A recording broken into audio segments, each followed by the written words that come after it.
Good evening. Once again, we return to the story of Caius, Spellsword, Dunmer, Eternal Champion, most loyal servant of the Emperor, former head of the Blades on Vardenfell, Auditor of the Great Houses, Nerevarine, currently lost inside Oblivion. In fact, I don't think this is where I left last time.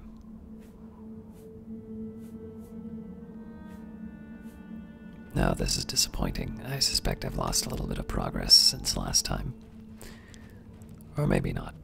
Either way, I am ostensibly on my way back to the Imperial City.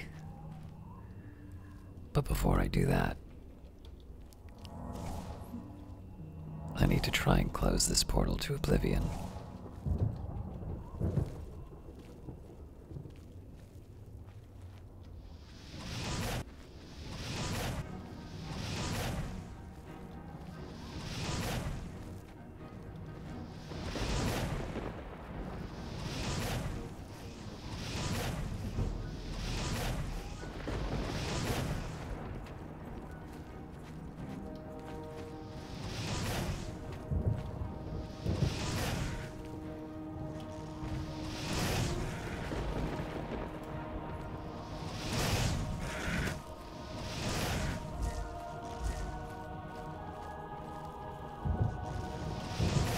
Remember, there's mines nearby, so light step is what's required.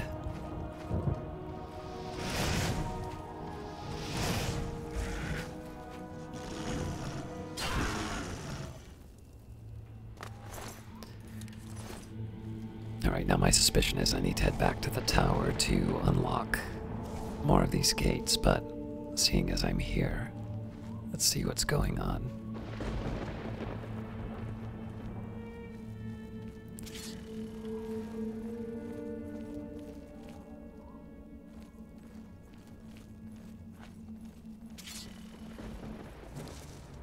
Well, it's unlucky.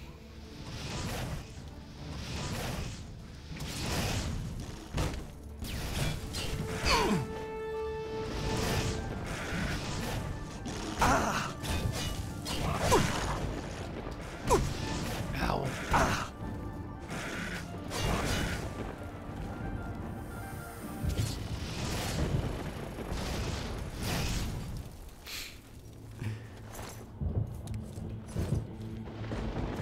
Maybe I don't need to watch where I step. It does more damage to their guys. Oh, not another one.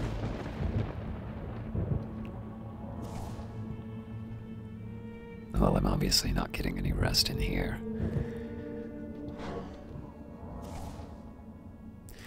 It would be interesting to see if I can get a sneak attack with a glass sword, but I don't know if it's worth the risk.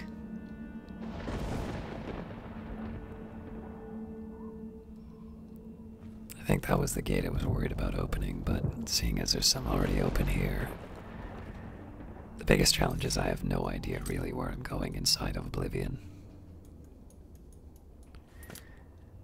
And I could try and search exhaustively, but I don't think it's gonna get me anything that a run through.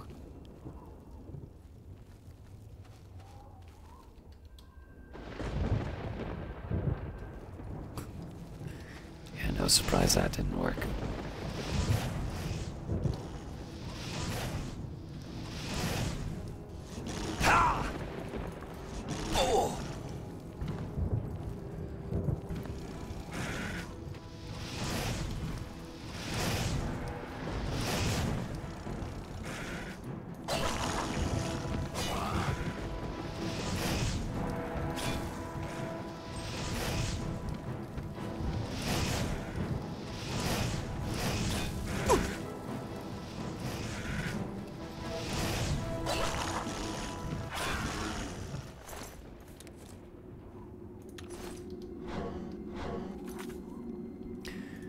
Well, for a start, I can consume a magic potion.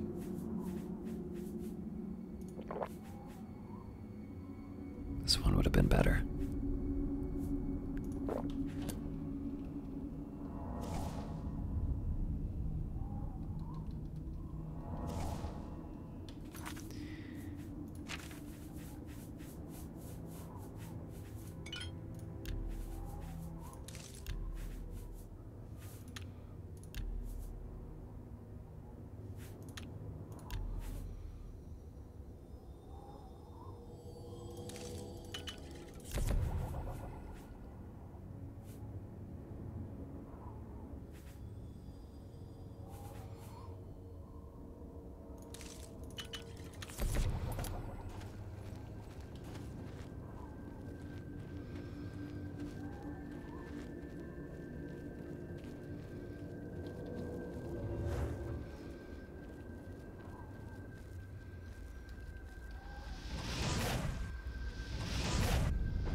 detecting a pattern.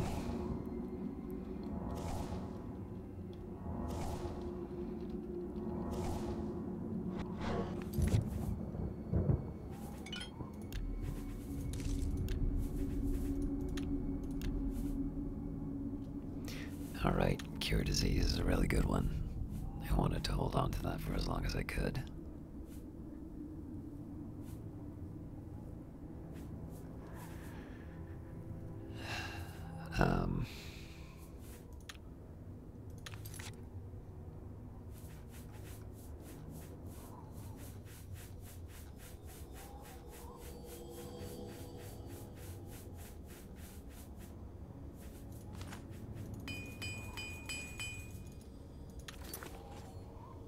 Still no luck.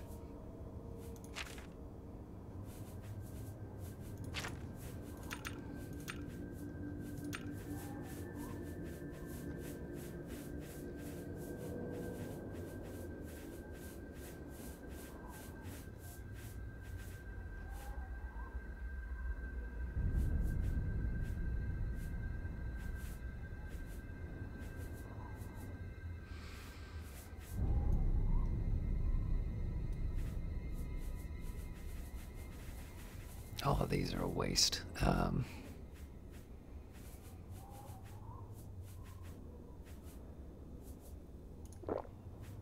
Still no luck.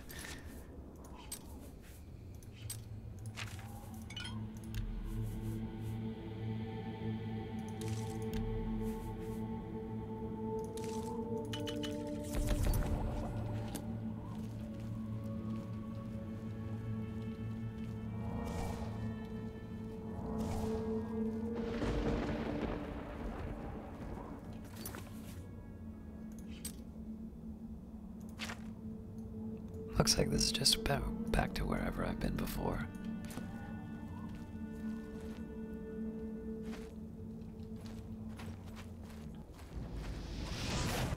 Oh god, there's a clan of here too. Should deal with a little guy first. Should also learn to aim.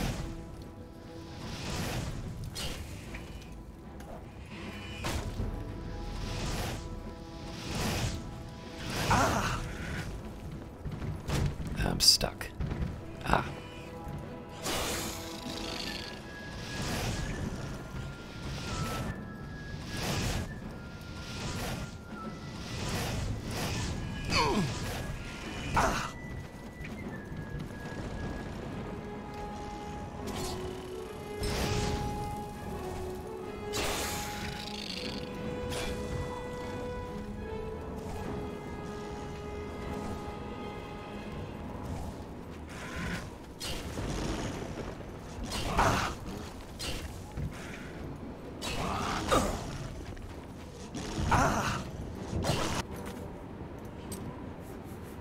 Now's the time for the heavy heal.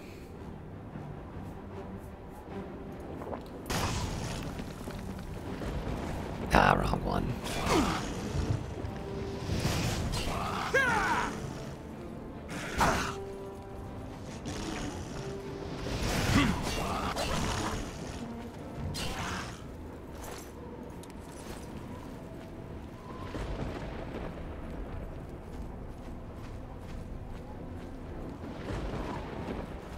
Something wants me. Alright, so I want to try and find a way to open the tornado gate, it looks like. First place I'm gonna look is wherever whatever's been unlocked by these other gates. I'm assuming that is not intentional.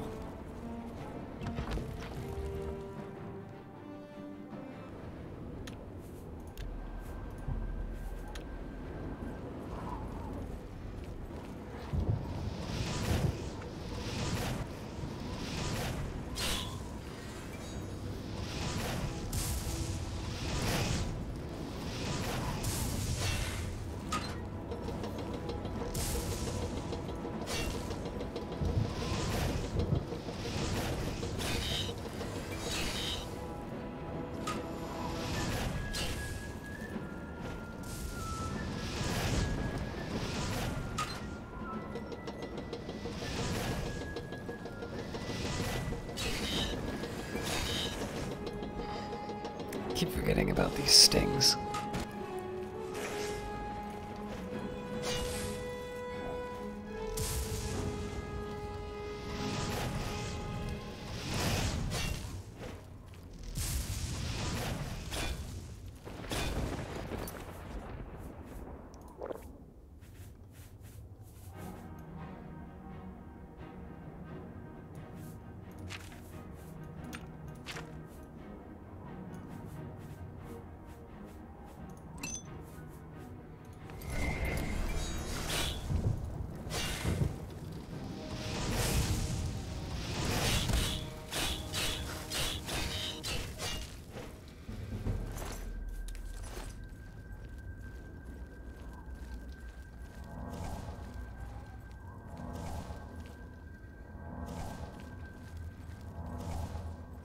So one of my bigger challenges right now is, are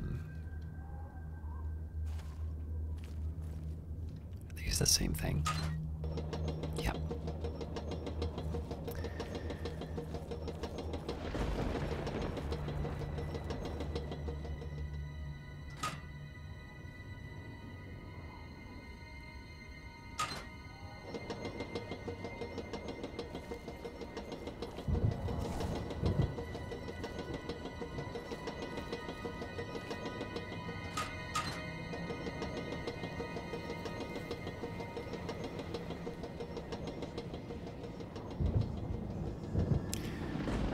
The biggest problem with this area is that I really don't know where I'm supposed to be going. I'm assuming that going behind gates is the correct path, but there's nothing to really indicate that other than the fact that it's something that the region's keeping hidden from me.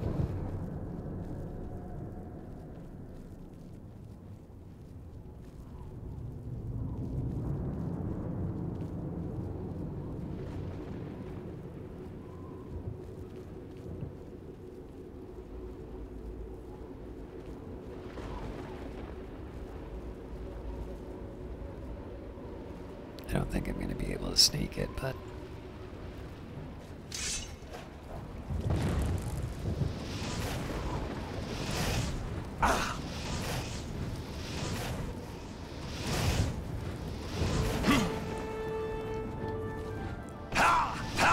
I don't know when my aim got so bad with my fireballs, but I really need to get that.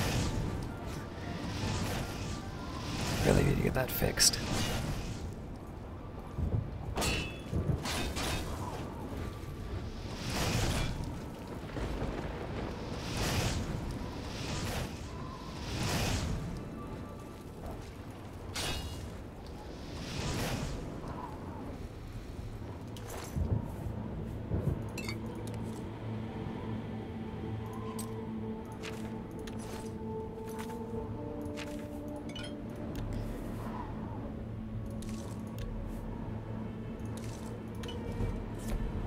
Your alchemical skill increased. Your stained fingers attest to your diligence in mixing potions and learning their secrets. You are now a master of alchemy. Normally, it takes 2 or more ingredients to make a potion.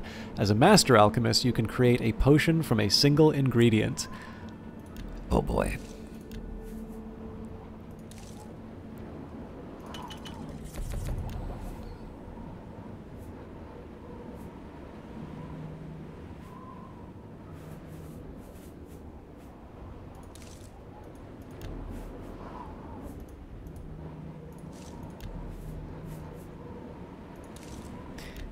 There's the catch. It looks like it's just the first, looks like it's just the first trait. I can work with that, though.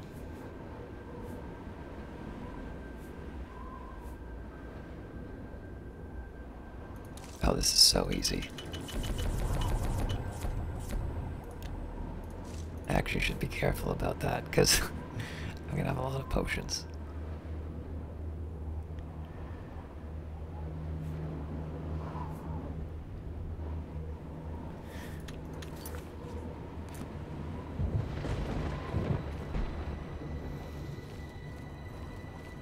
Alright, there was nothing up here but a fight, so...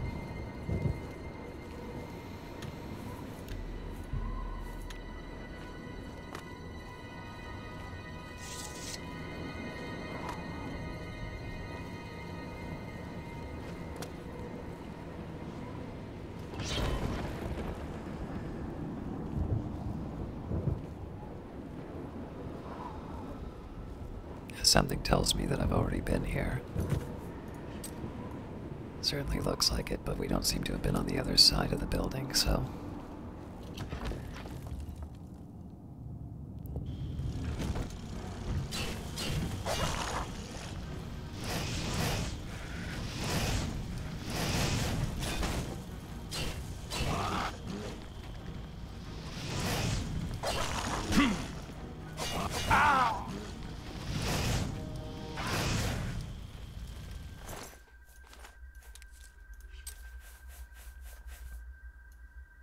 Bone was a mistake. It's not worth anything.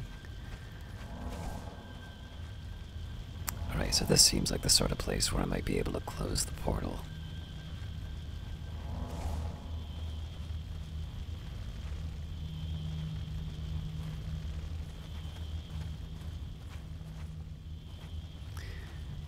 But of course now I know why I wasn't,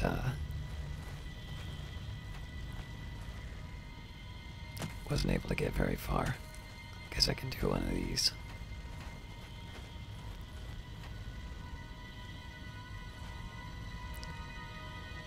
Question is, what does that really get me other than a slight case of vertigo?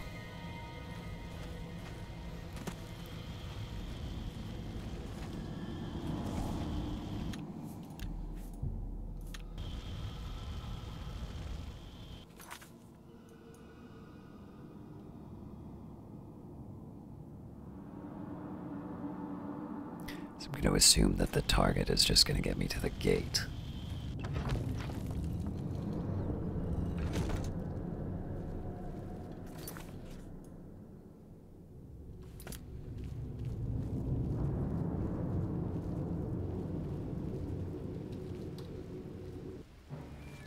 Nuts.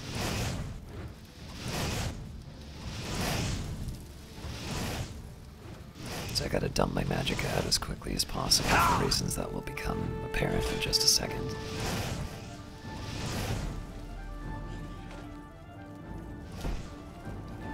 No, that's... No, that's, heat. That's magicka.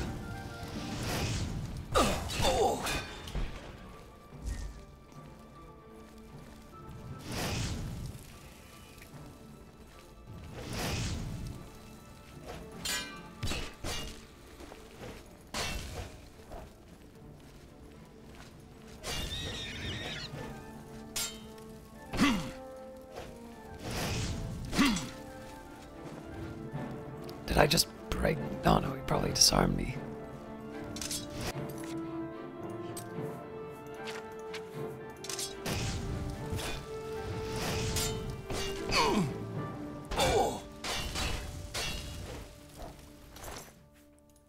Well fought.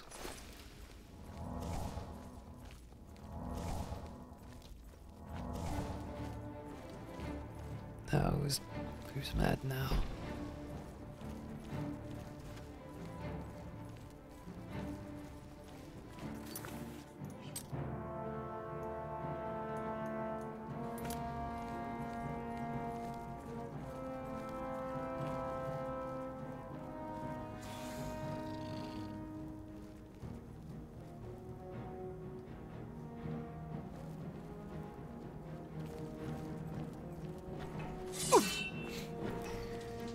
I really need to be more careful about that.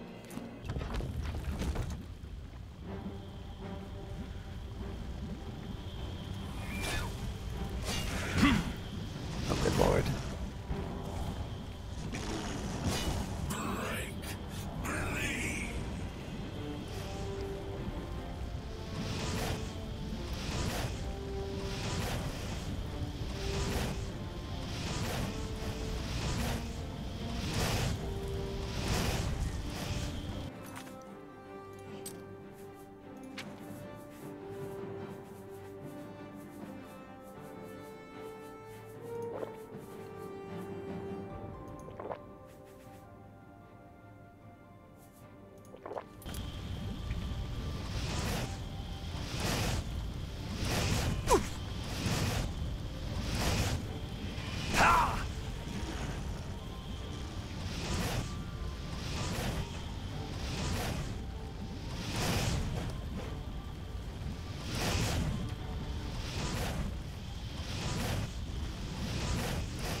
Nothing more strategically advantageous than running in circles.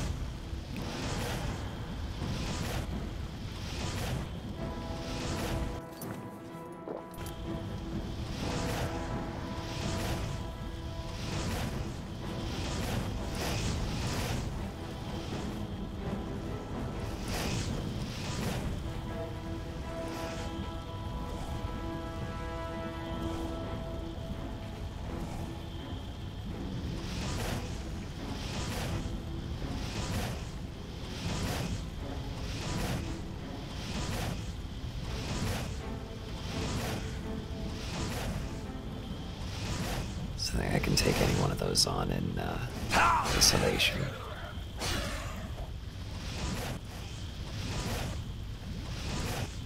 But the Daedroth in particular is something that had me nervous. Alright, I would love to take the Penance of Animosity, but it's too heavy.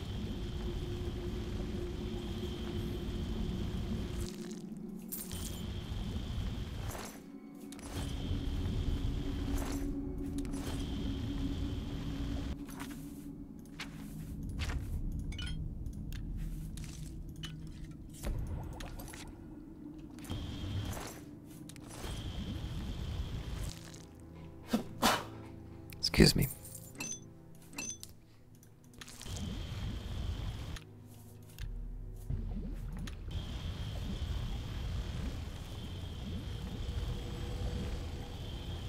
Alright, so I get the impression that I probably do want to spend time in the,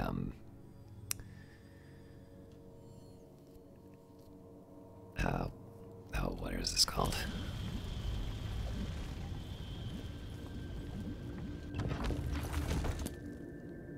Portals of Natural Disaster, but I need to go up for that.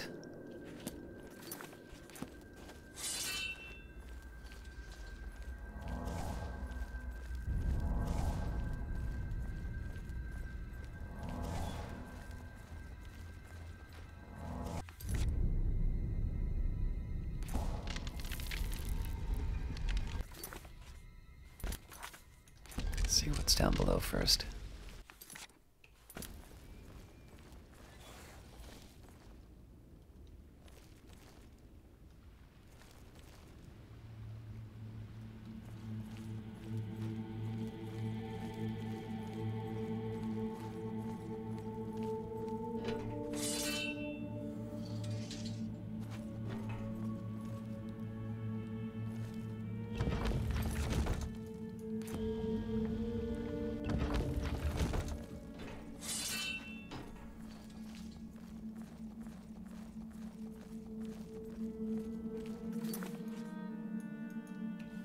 So it wasn't my intention to map out the entire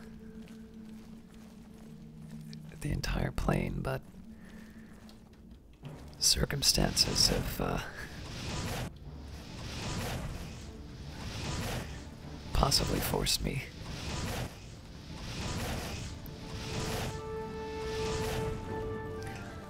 All right, I'm gonna get bold.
Why would I turn that on?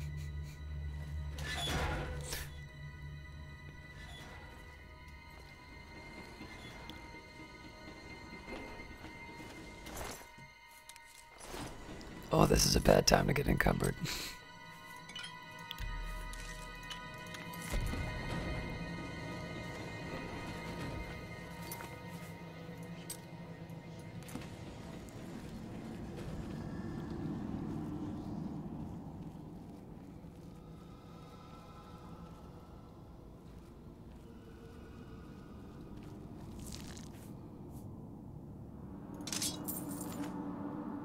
this is gonna need some work.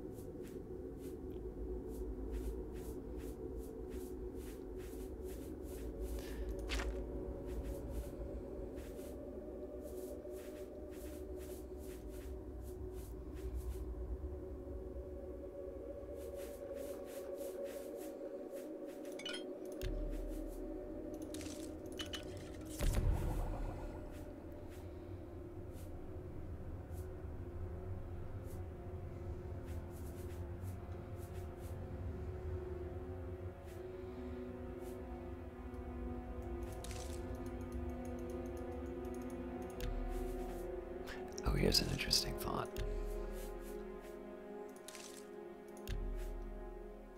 No.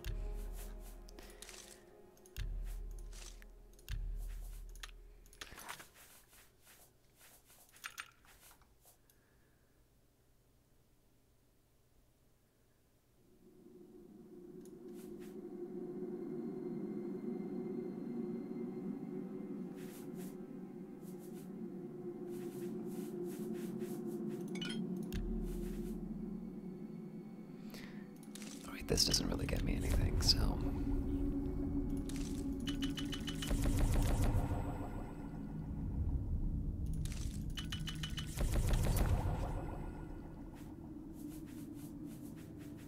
yeah, some of these wind up being pretty heavy on their own.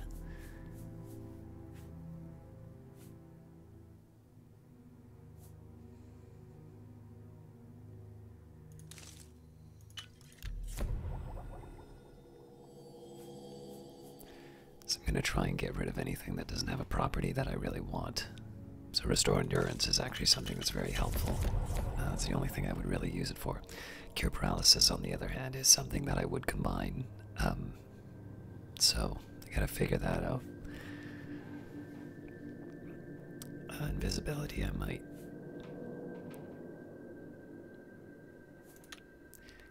I don't think alchemy's gonna solve this for me. Well, other than Fortify Strength, but... Alright, under Apparel. I mean, it's the Mithril Greaves, but...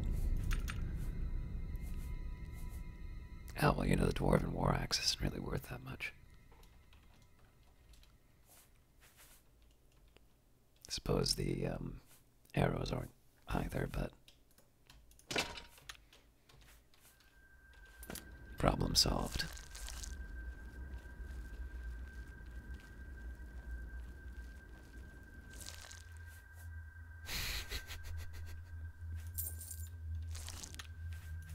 I want to.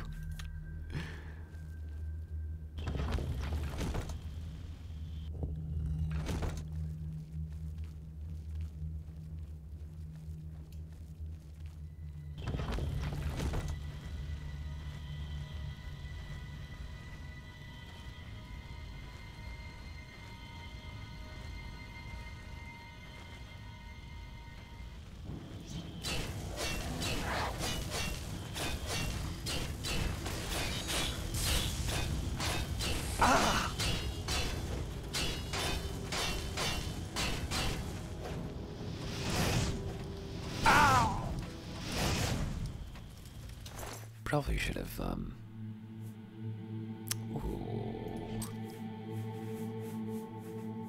Alright, still doesn't do as much damage.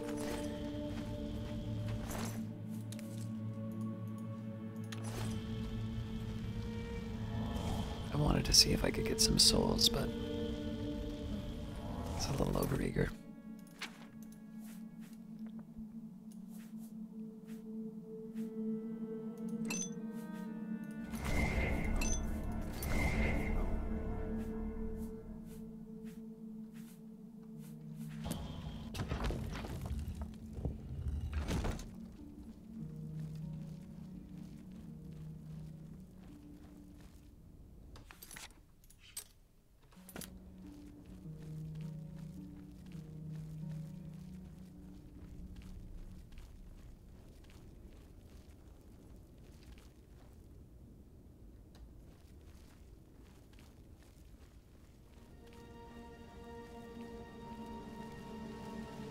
Surprise! Ah!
This is mildly frustrating.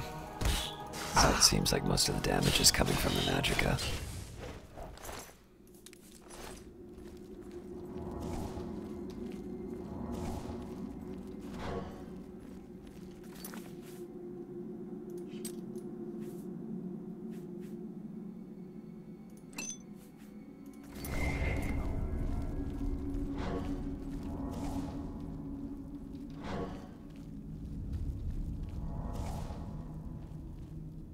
Okay, what does that get me? Well, this is so silly.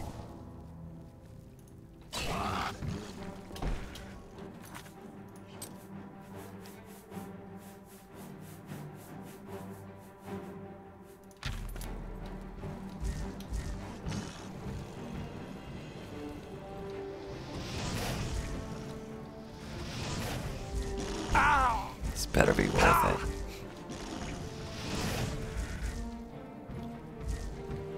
Oh boy.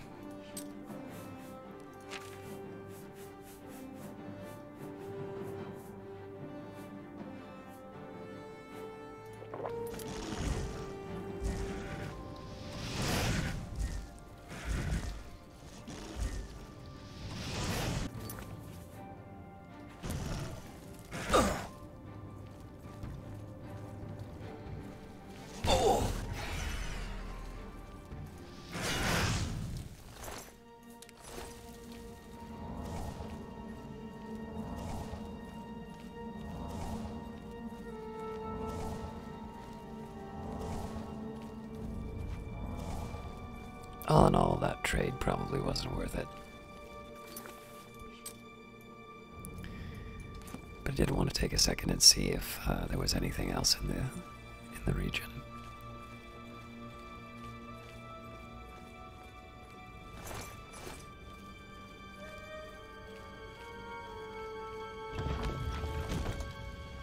Alright, so I gotta be careful of the Daedroth.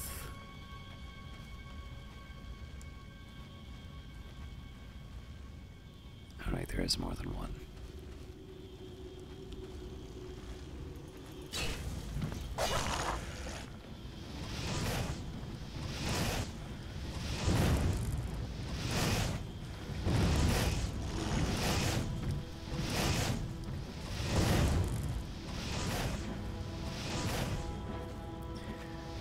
I really want to make sure that I'm not falling down.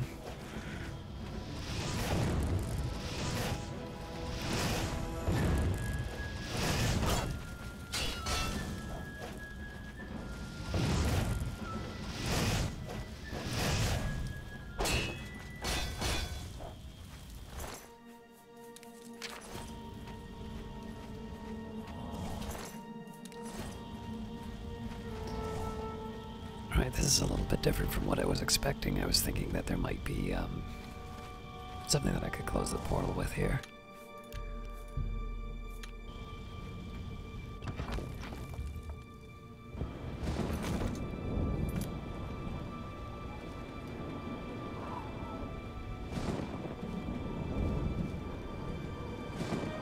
That's more like it.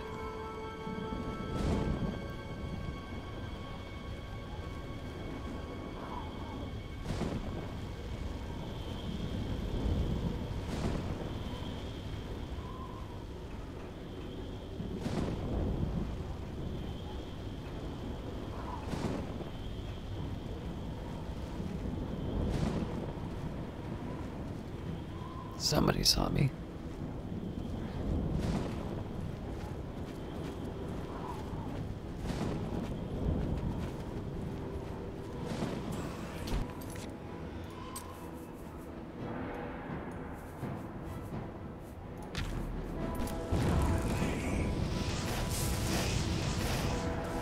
I gotta try and get rid of the ads.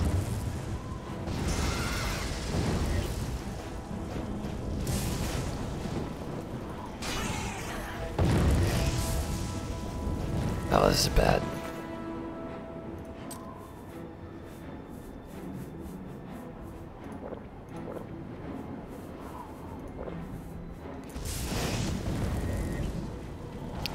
I think one of the... Yep, they fell off the edge there.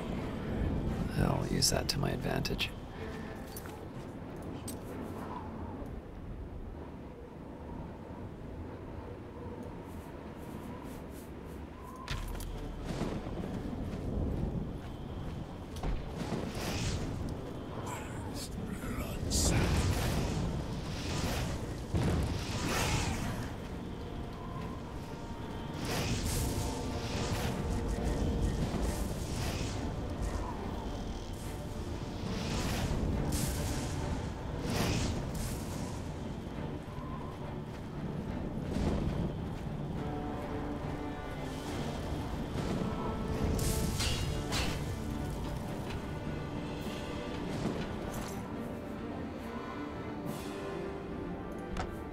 I'm gonna regret taking that.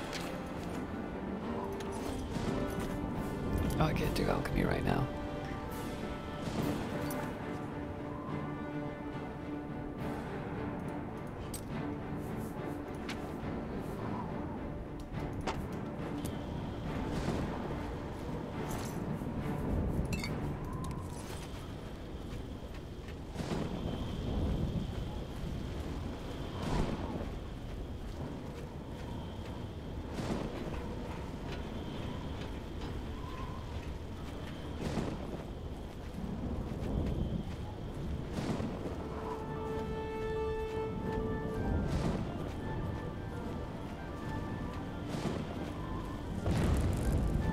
Something's coming to get me.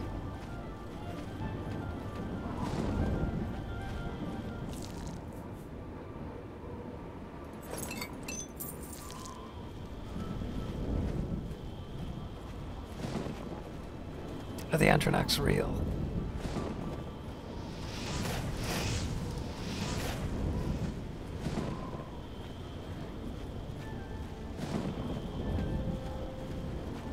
Careful.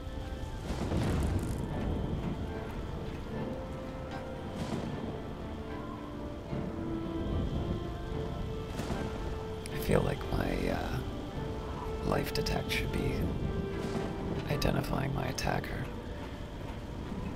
Aha!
Yeah, weight 10 staffs aren't gonna cut it.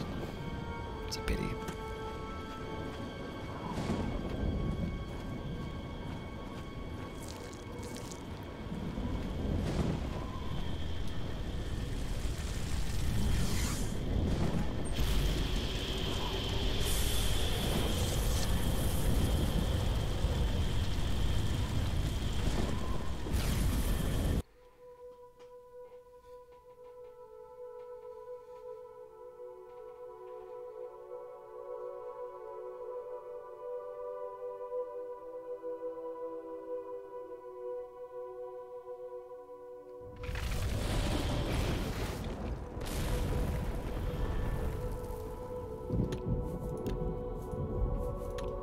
Alright, that's a way to start.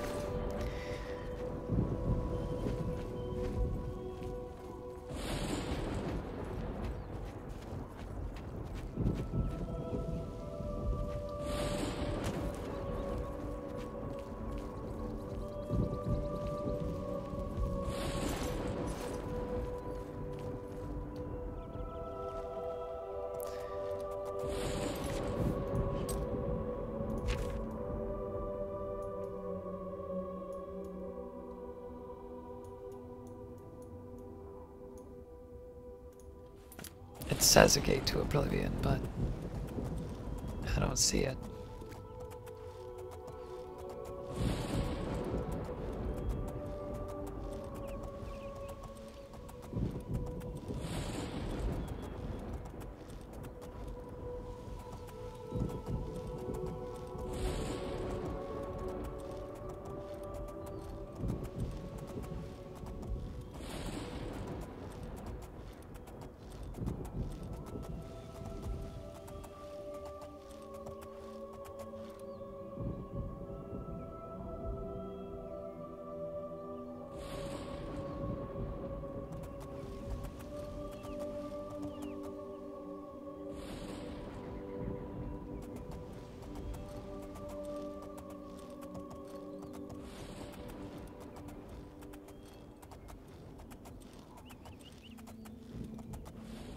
Never get tired of that image.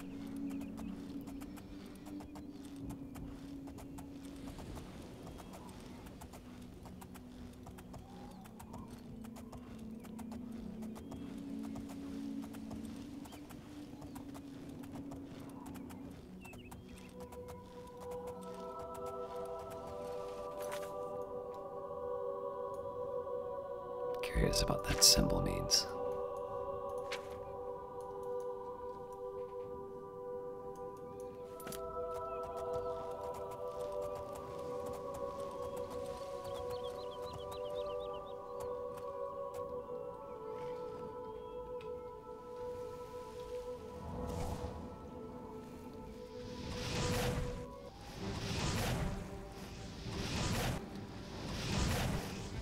Leave my horse alone.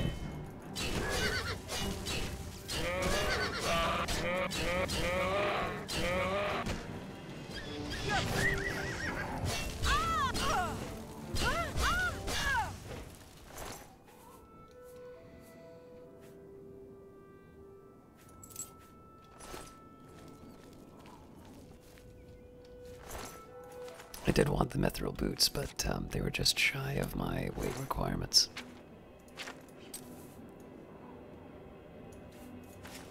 Give it its belt back.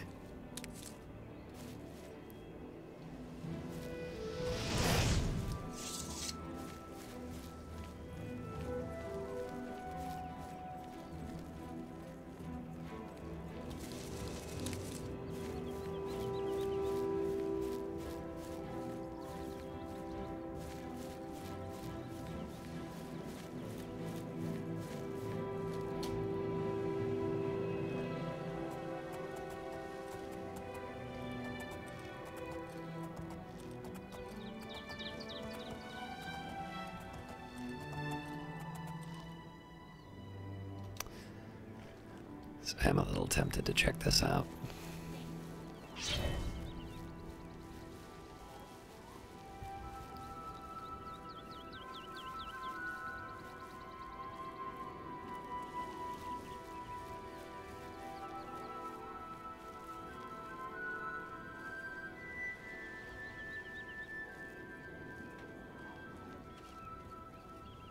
Okay. I'm not going to head in because I don't have the inventory space for it, but it's on my map now.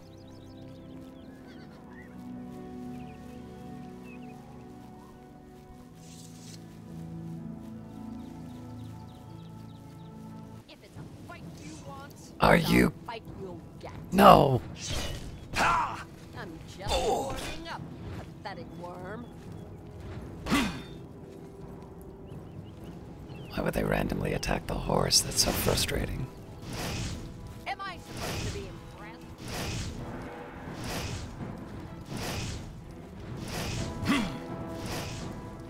Whoa!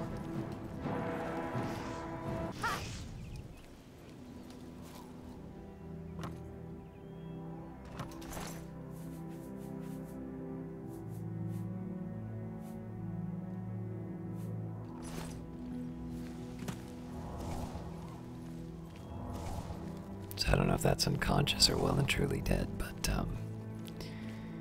it might be a long journey back.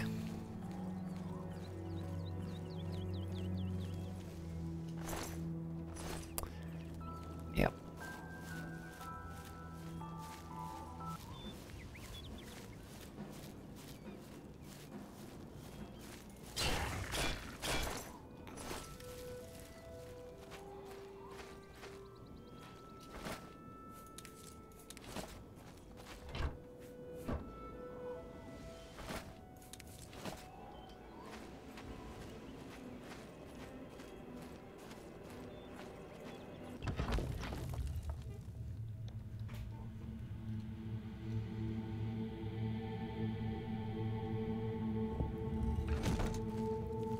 So what I want to do here is I want to see if So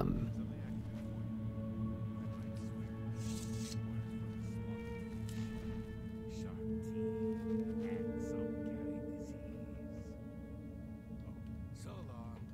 Farewell. Hi there. Yes. If you've done good deeds, the Nine will bless you and cure diseases when you visit their way shrines. Hello? Damn rats. Have you heard about Kavash? Always skirting around They say in that the did that came from shadows, Oblivion and making burned the me whole city to jumpy. the ground. That's terrible. Sure. They say that when you murder someone, the Dark Brotherhood comes to you in your sleep.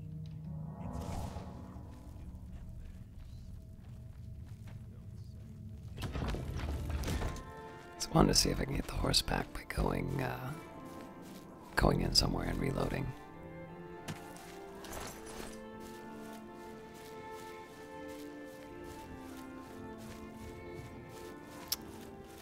Nope. That's a shame.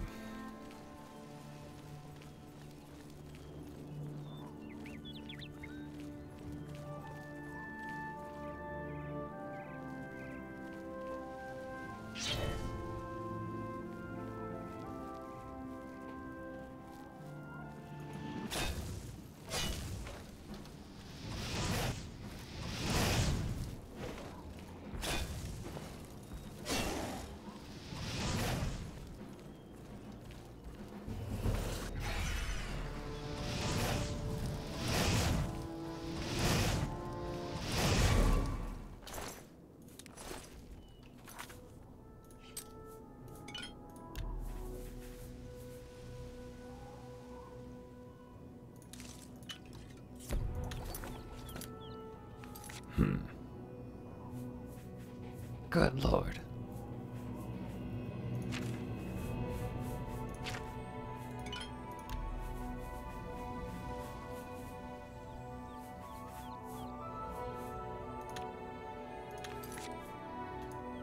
All right, the time has come.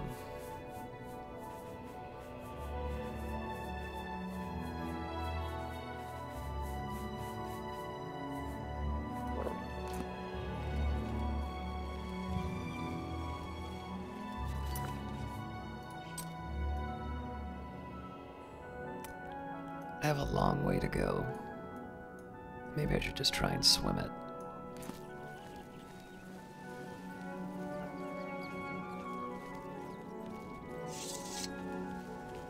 Absolutely not.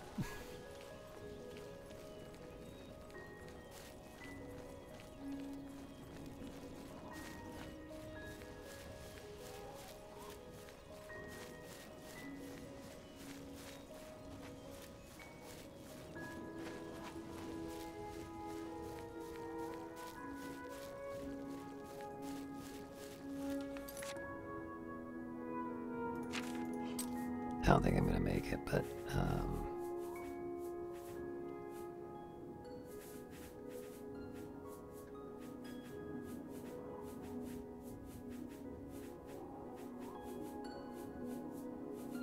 I really thought I had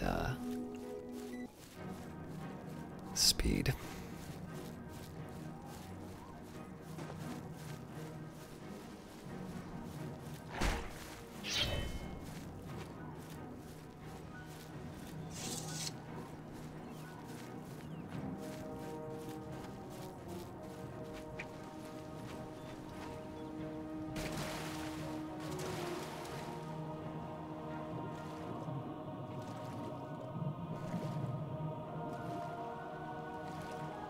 I just gotta get to dry land. Ah!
Well, I tried.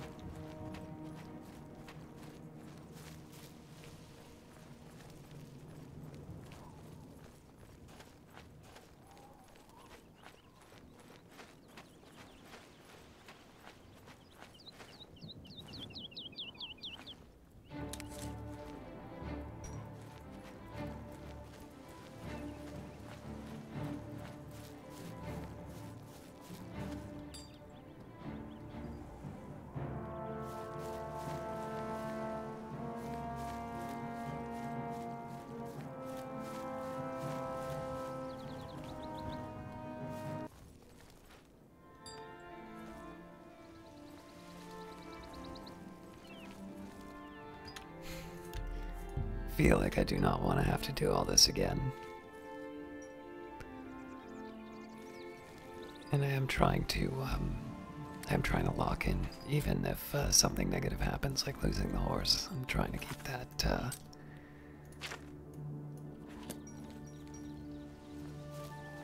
keep that as part of the run. Alright, so the question here is, how do I get to the Imperial City? I could be going in the wrong direction because this is heading down.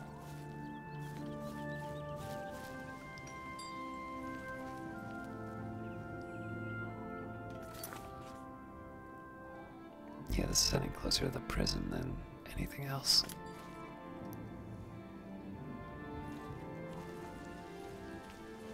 It's a little steep, but I might be able to make it.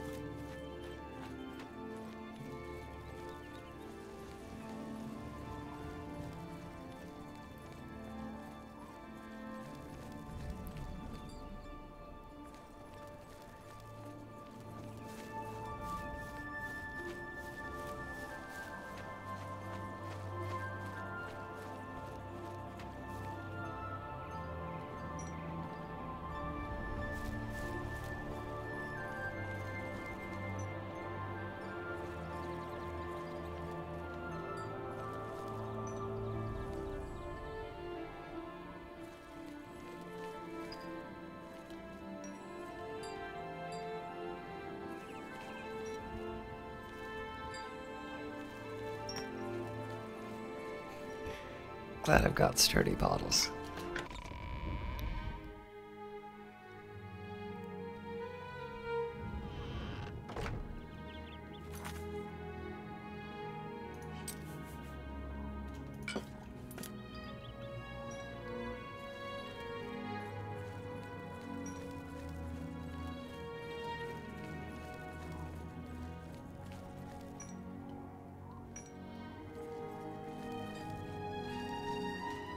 Hail, good citizen.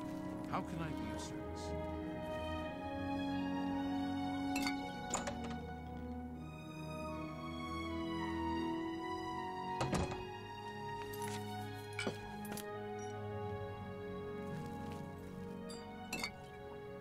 A pleasure to speak with you.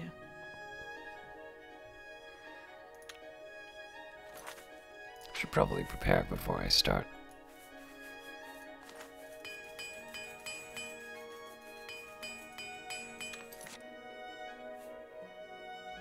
It's my pleasure.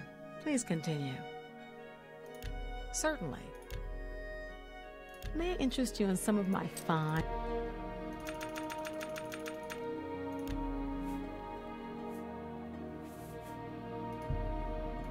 No deal. No deal. No deal. I can't make... No deal. I can't make that. Well, so much for that effort.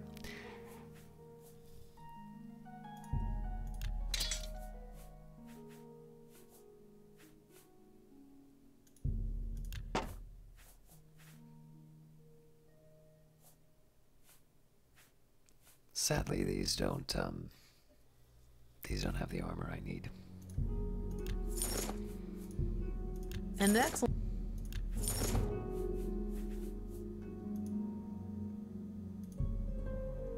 You got a great deal there.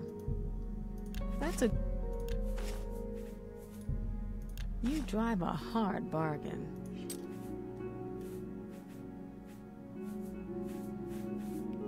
A pleasure to serve you. Oh, you know what? Pleasure to speak with you. I should probably pick up some repair hammers as well. What can I interest you in?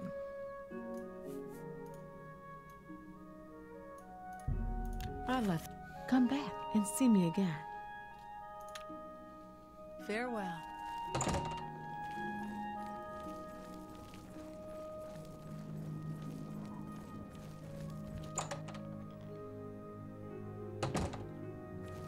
Any friend of the Society is a friend of mine. Have a look around. May I interest you in some of my fine wares?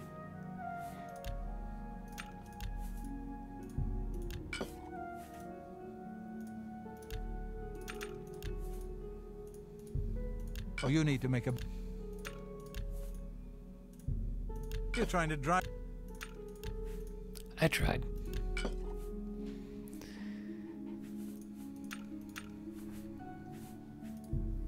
That's more than I'd usually pay. That seems a fair price. You've made a good...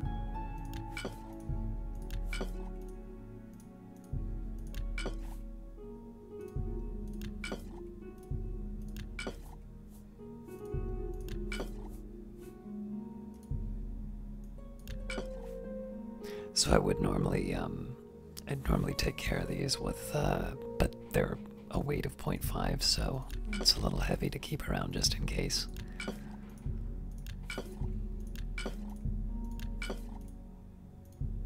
That seems a fair price.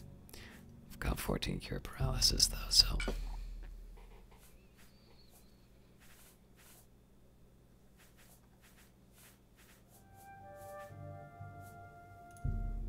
A good...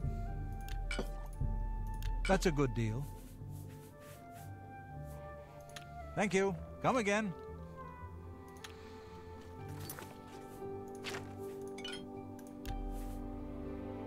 Alright, so...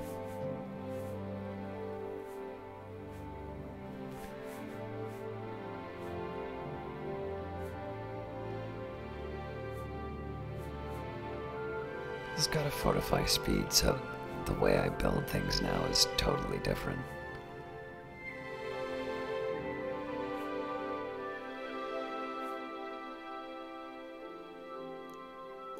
This is useful as restore fatigue on its own, as is this.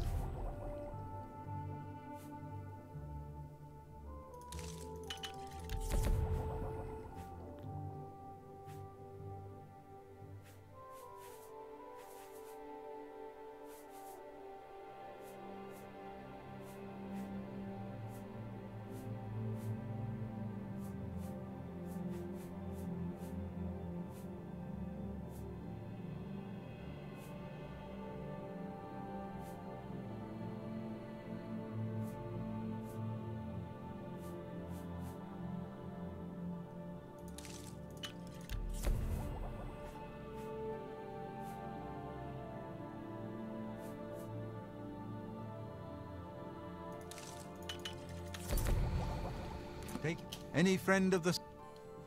Only quality goods for sale here. What can I interest you in? A fine transaction. You got a... That's a fair deal. A good price for a good customer.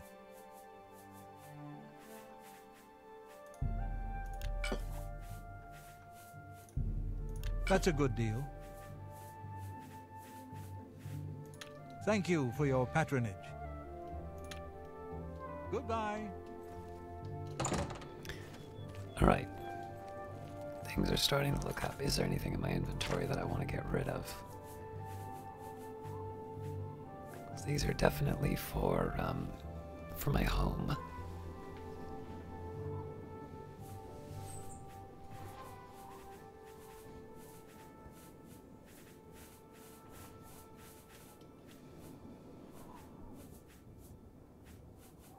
I may want to see if I can pick up some of these books that I'm missing. What time is it? I think the arena will be closed.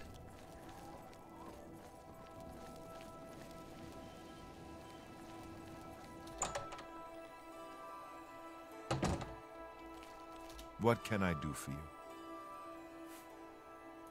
Go ahead.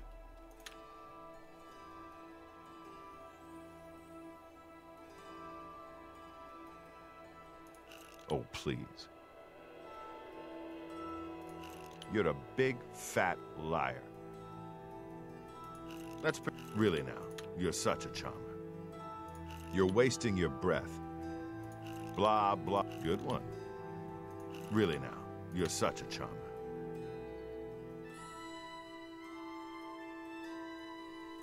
Sure, that's cute. Goodness, what can I say?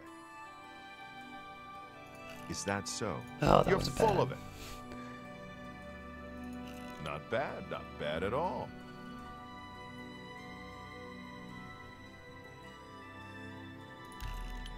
That's just blah, blah. Please, I'm embarrassed, but thank you. Blah, blah, blah, what a bore. Sure, that's cute. Is that really now? You're such a charmer. You're pathetic.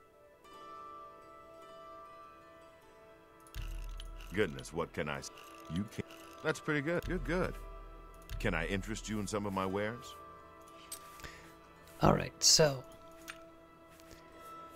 I have the real Borenzia, except for Volume 4.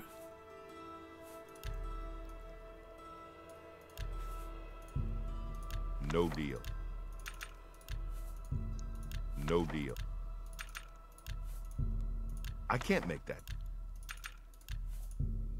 I can't make that deal. You've got to be. That's just not. Not that charming, apparently. I can't make that.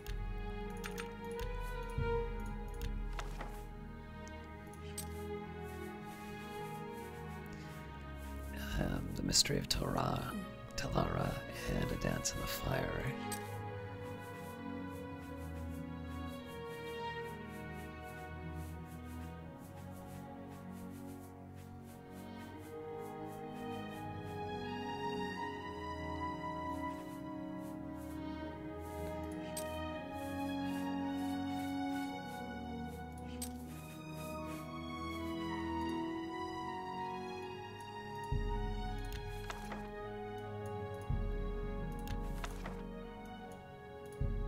I let them.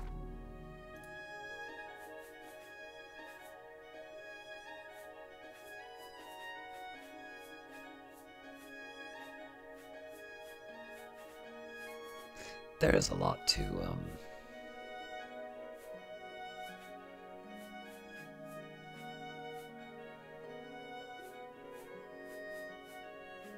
there's a lot to read, and quite a few that I want to read, but I'm gonna leave this A pleasure to serve you. for now. Good day. Why is he so mad?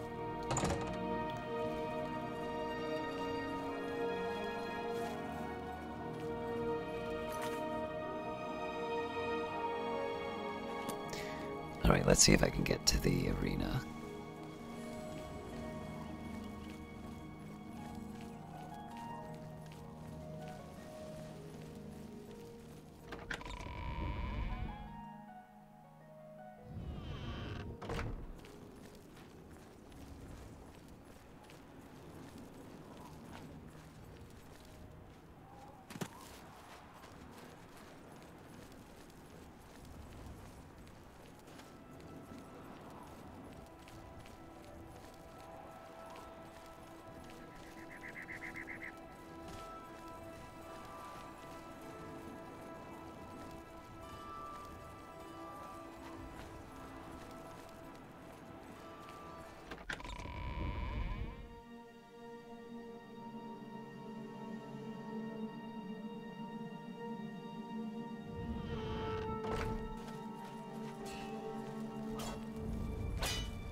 What's a gladiator without an arena to fight in? So get up there and start cracking some skulls. Besides, one more fight and you'll advance again. Ready for a match. The next one's a Breton. He looks like a bit of a dandy, but he's deadly with a blade. He has more experience than you, so be prepared.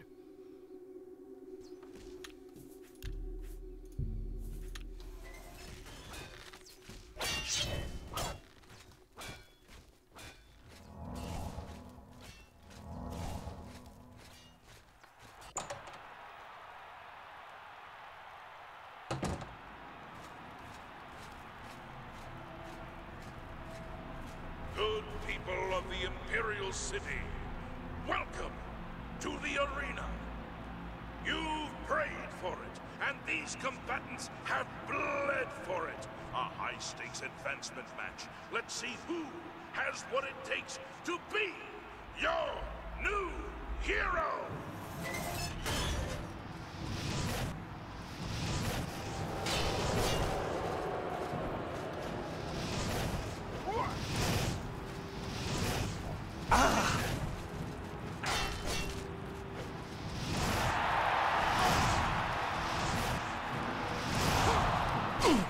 Oh. I'm failing to block at all the wrong times.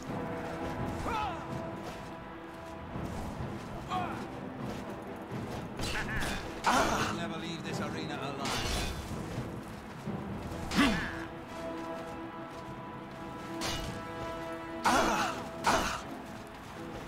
Is that the best you can do?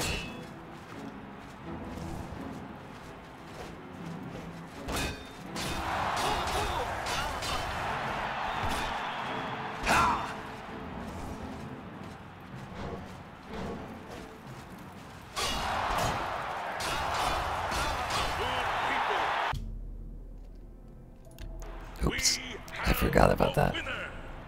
All hail the combatant from the blue team. Victor from the blue team. Leave the arena now and rest. You earned it.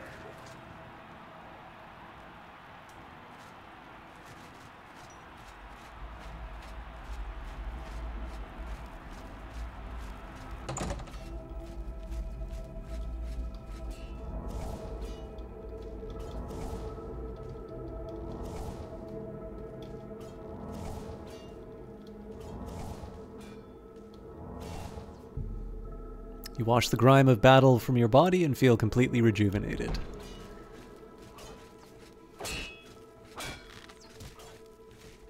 By defeating that Breton, you've secured your advancement. It's been a long time since I've said this, but congratulations, hero. You're about to face off against the best the yellow team has to offer. Azura knows you're the best the blue team's got. Ready for a The match. first yellow team hero you'll face is an Imperial in heavy raiment. He fights with an Akaviri longsword. Thing is, this guy used to be a blade. You know those guys who protect the Emperor? He's a trained swordsman, so keep your damn head down. You know who else used to be a blade?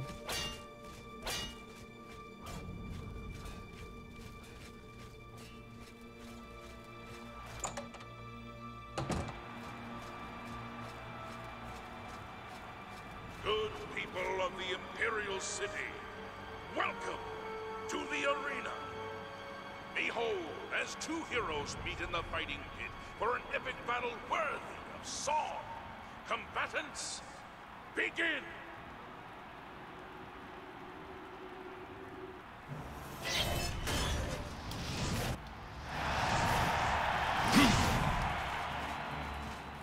I fought much less fiercely.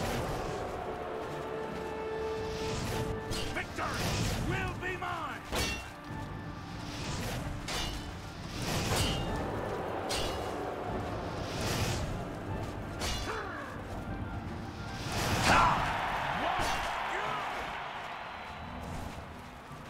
I'm just warming up, you pathetic worm!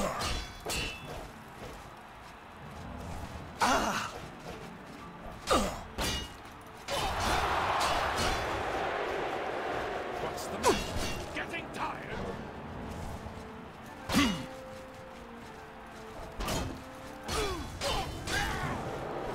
Let's get this. Good people, I keep forgetting we that. have a winner. All hail the combatant from the blue team. Victor from the blue team, leave the arena now and rest. You earned it.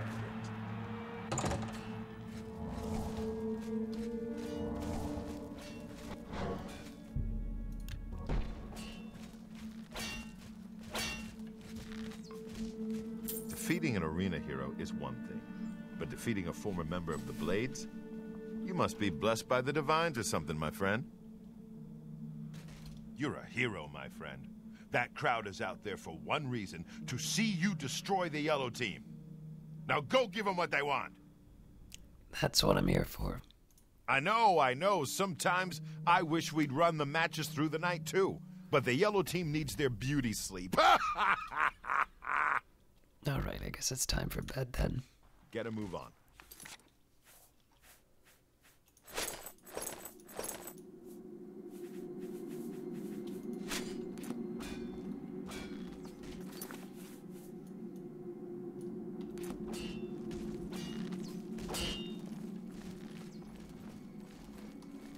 Alright, now before I go to sleep,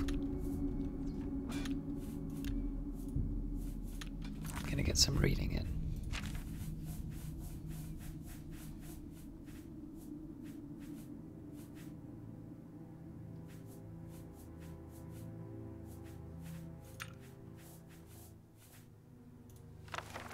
Biography of Queen Borenzia by Stern Gambodge, Imperial Scribe. Late in the Second Era, a girl child, Borenzia, was born to the rulers of the Kingdom of Mournhold in what is now the Imperial Province of Morrowind. She was reared in all the luxury and security befitting a royal dark elven child until she reached 5 years of age.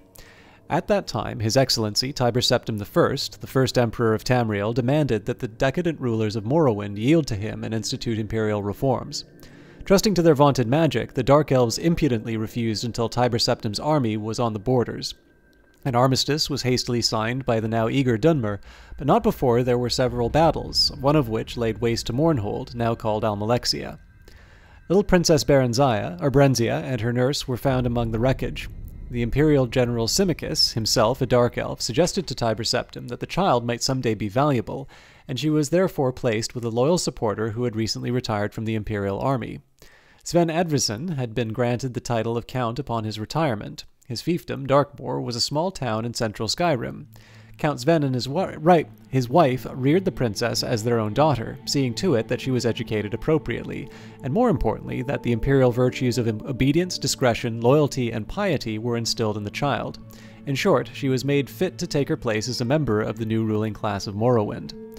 The girl Borenzia grew in beauty, grace, and intelligence. She was sweet-tempered, a joy to her adoptive parents and their 5 young sons, who loved her as their elder sister. Other than her appearance, she differed from young girls of her class only in that she had a strong empathy for the woods and fields, and was wont to escape her household duties to wander there at times.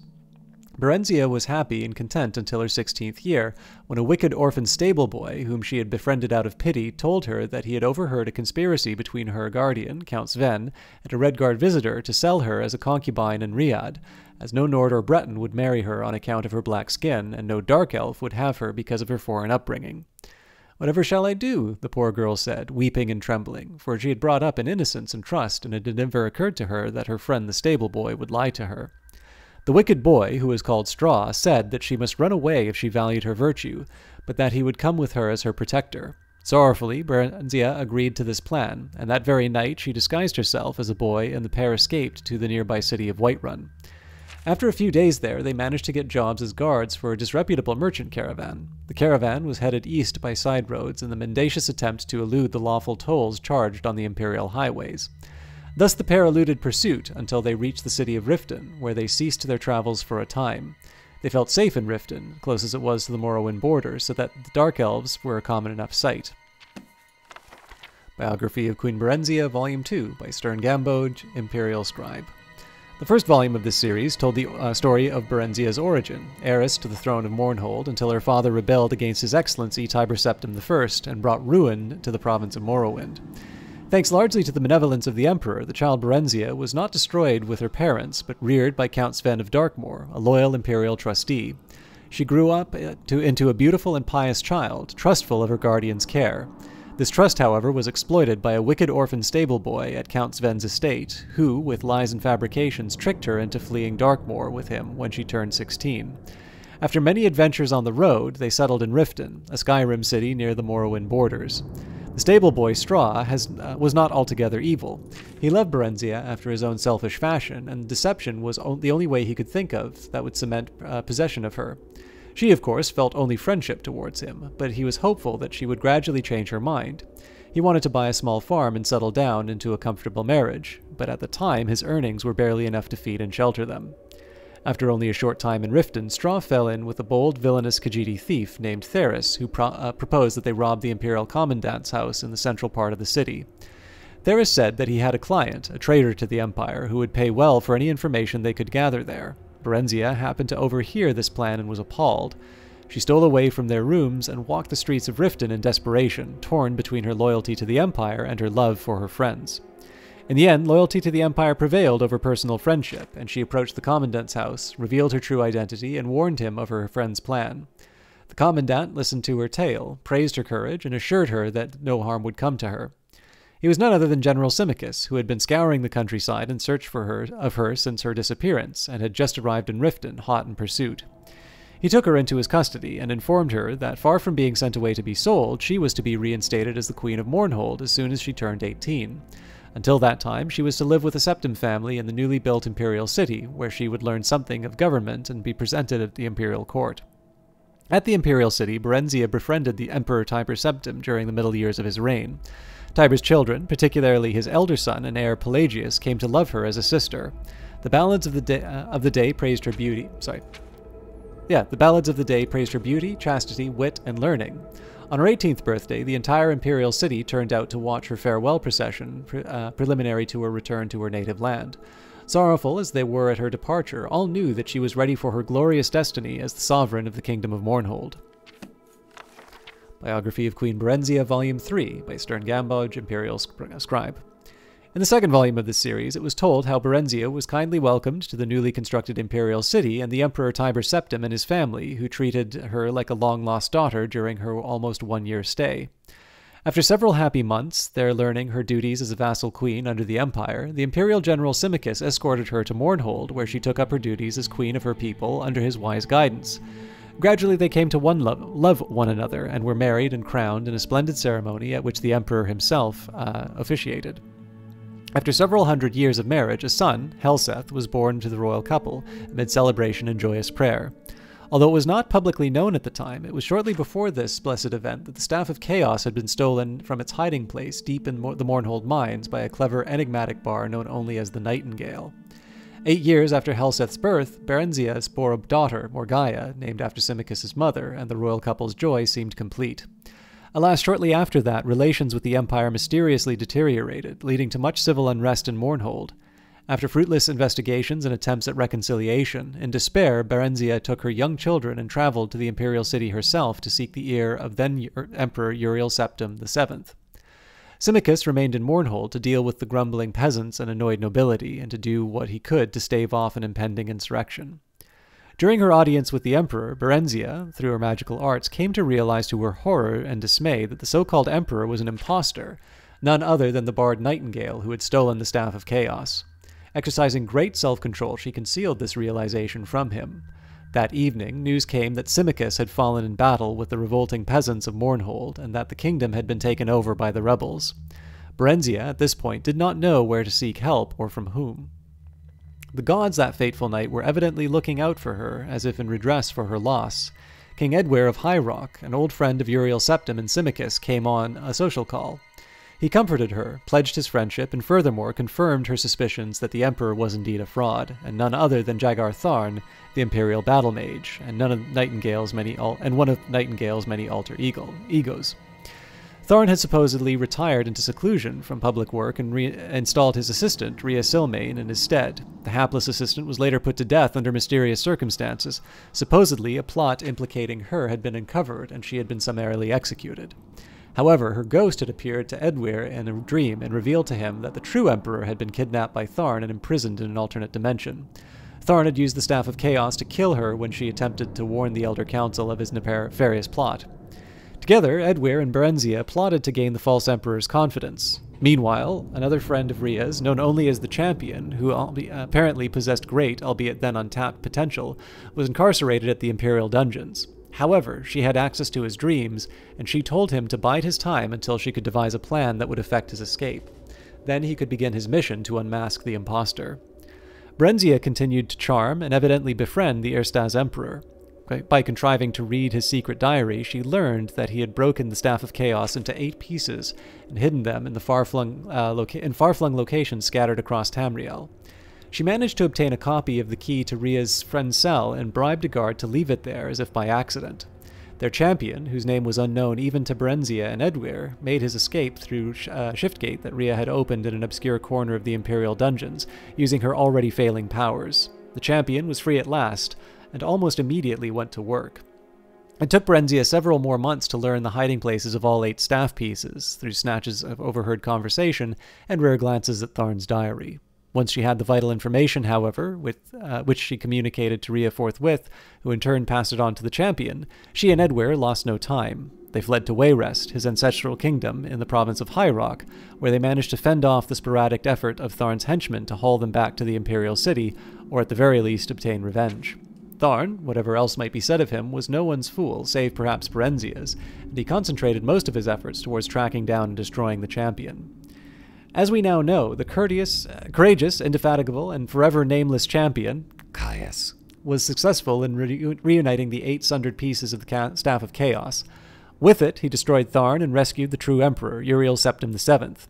Following what has come to be known as the Restoration, a grand state memorial service was held for Symmachus at the Imperial City, befitting the man who had served the Septim dynasty for so long and so well.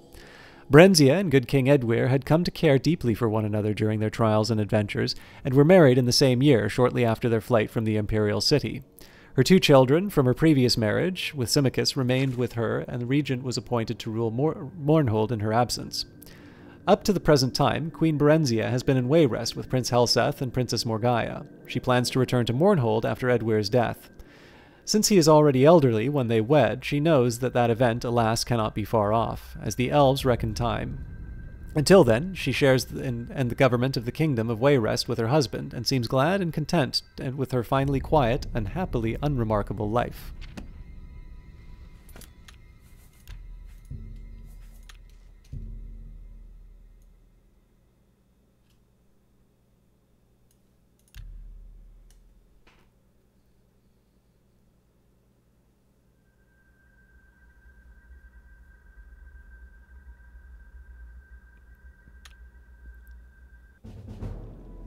You have ascended to level 19. You're really good, maybe the best, and that's why it's so hard to get better. But you just keep trying, because that's the way that you are.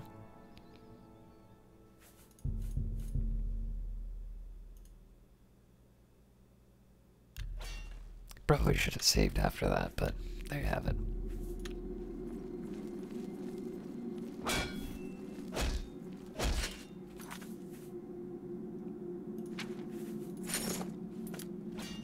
You're a hero, my friend. That crowd is out there for one reason, to see you destroy the yellow team. Now go give them what they want. I know I... Get a move on.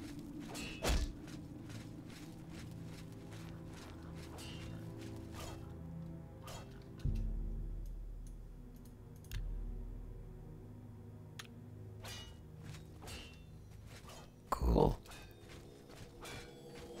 Never noticed that before. You're a hero, my... I know! What time does it open? Get a move on.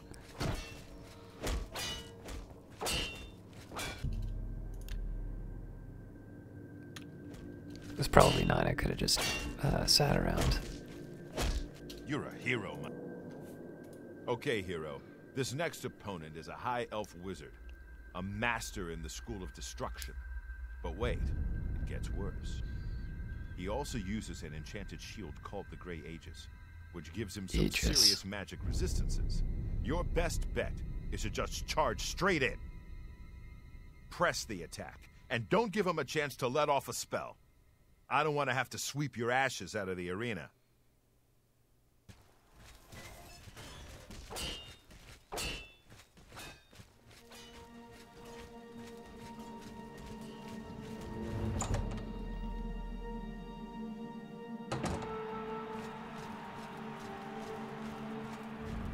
Good people of the Imperial City, welcome to the arena. Put your hands and your voices together for the two brave heroes who have come to rock the very foundations of this arena. Lower the gates!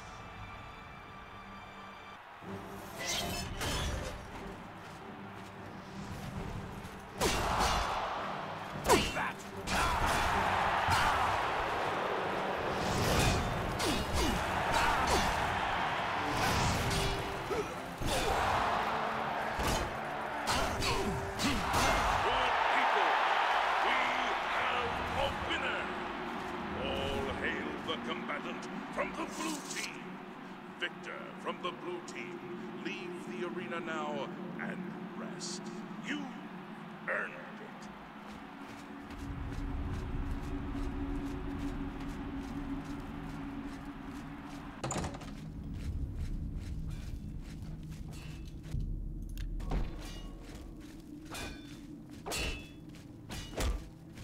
I'll be honest, hero.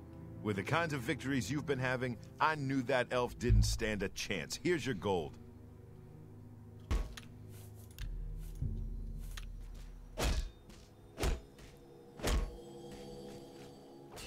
You're at the end of a long road, hero.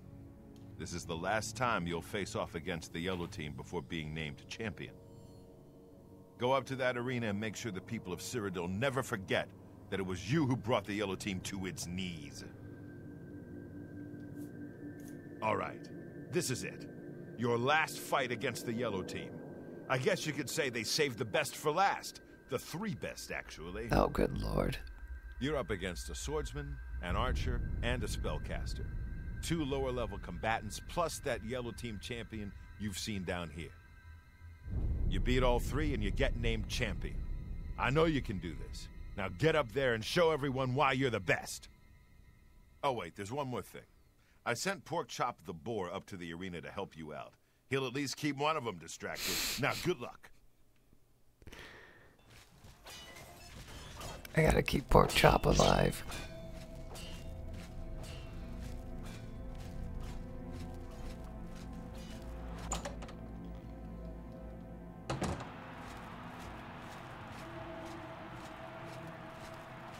Good people of the Imperial City, welcome That'll to do, the pig. arena. I give you a Blue Team's hero. Can this brave combatant defeat 3 opponents and become the next champion? Let's find out!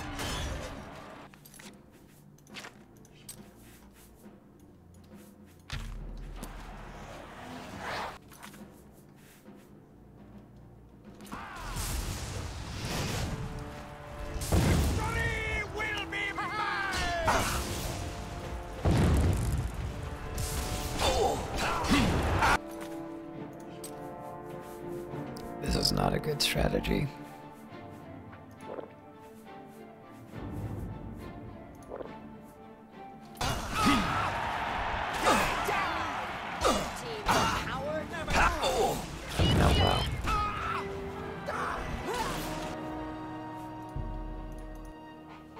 I thought I had more of the You're at the end of a long road. I thought I had more of the This instant is the heal last time you'll potions. face. Go.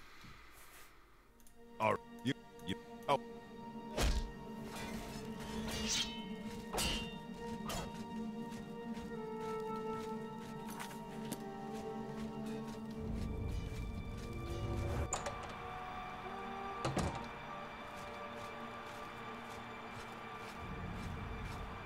Good people of the Imperial City, welcome to the arena.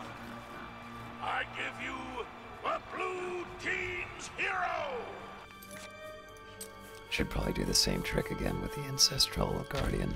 Can this brave combatant defeat 3 opponents and become the next champion? Let's find out!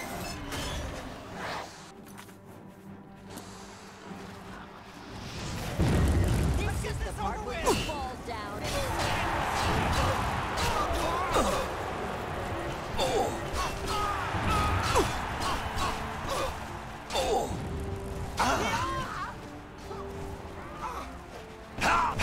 You elves are all cool. This ends here.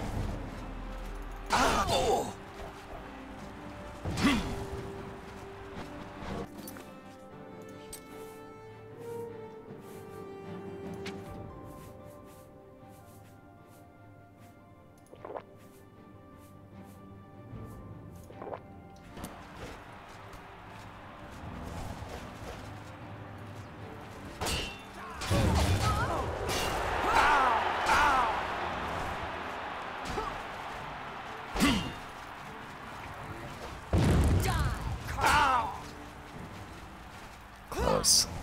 You're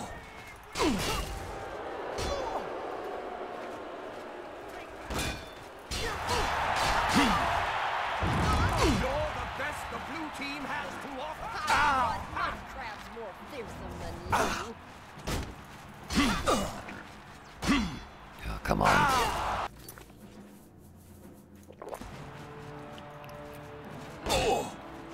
Come on, pork chop, you can do it. What's the matter?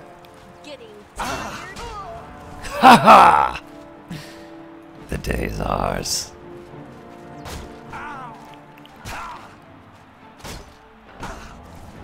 Die, cat!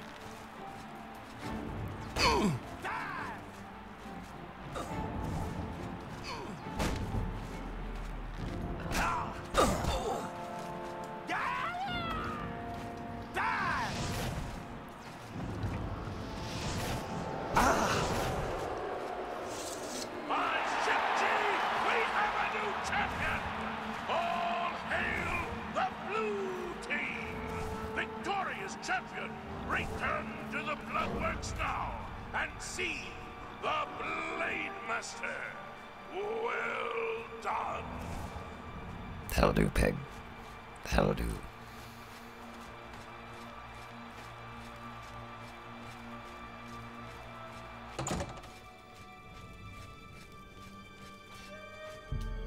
You wash the grime of battle from your body and feel completely rejuvenated.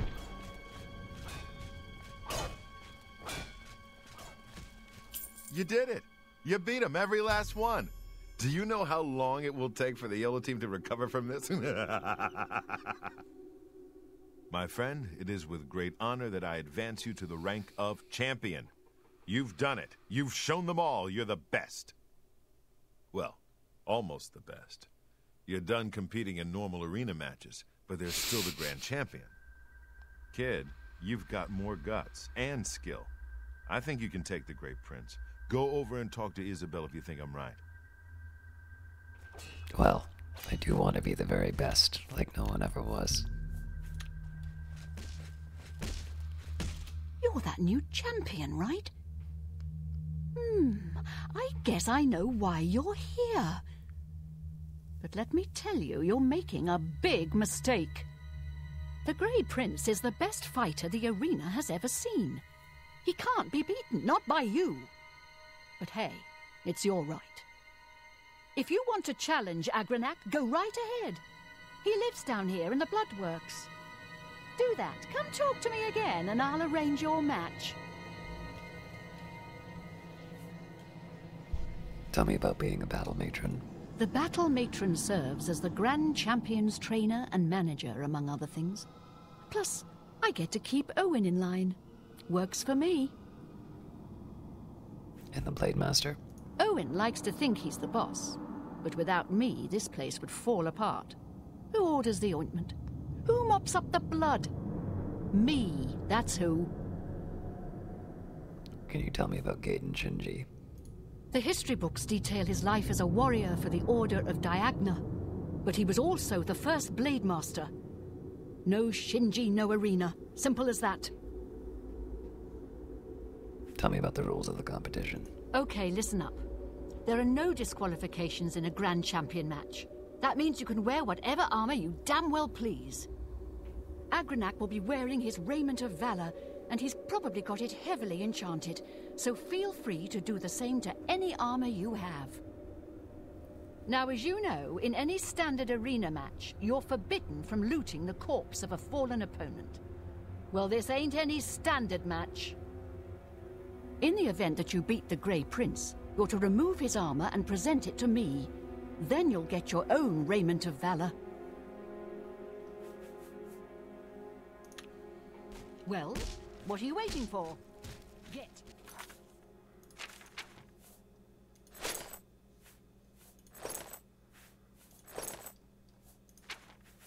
I did not realize that my armor was broken.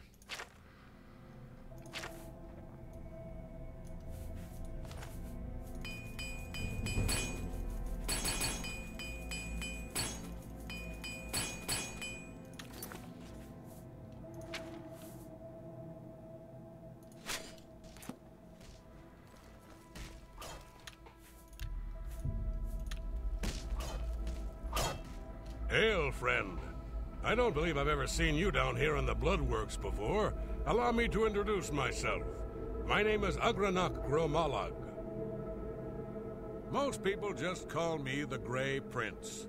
It's kind of silly, I know, but the people of Cyrodiil need heroes. I'm more than happy to oblige. I know who you are, of course, and it's easy to guess why you're here. You wish to challenge me for my title of Grand Champion, is that it? Yes, I wish to challenge you.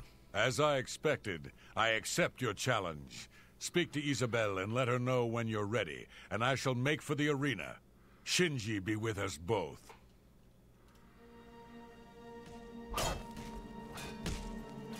So you've actually challenged the Grey Prince. Do you really know what you've gotten yourself into?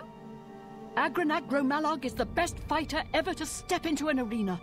He can't be beaten, not by you. But if you want to fight him, that's your right. Well, you know the drill. You let me know when you're ready for a match, and Agranak will head up to the arena and prepare for your arrival. Just make sure you understand our rules of competition for this match.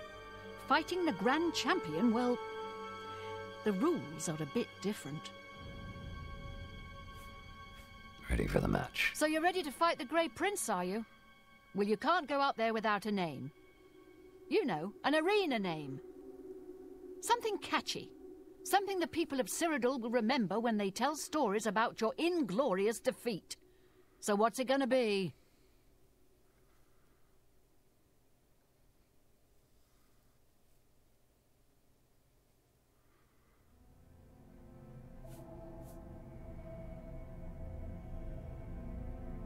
The Divine Avenger. The Divine Avenger, huh? I like it. Yeah, that'll do nicely. All right, it's time to see if you're crazy good or just plain crazy. The Grey Prince is headed up to the arena as we speak. Go up there and meet him, one champion to the next.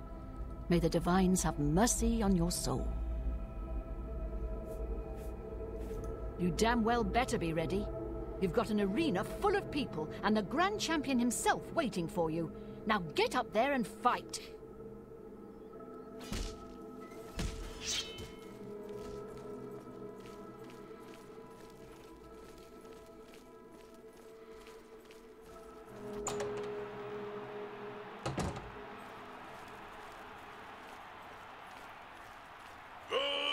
people of Cyrodiil, welcome to the Imperial City Arena!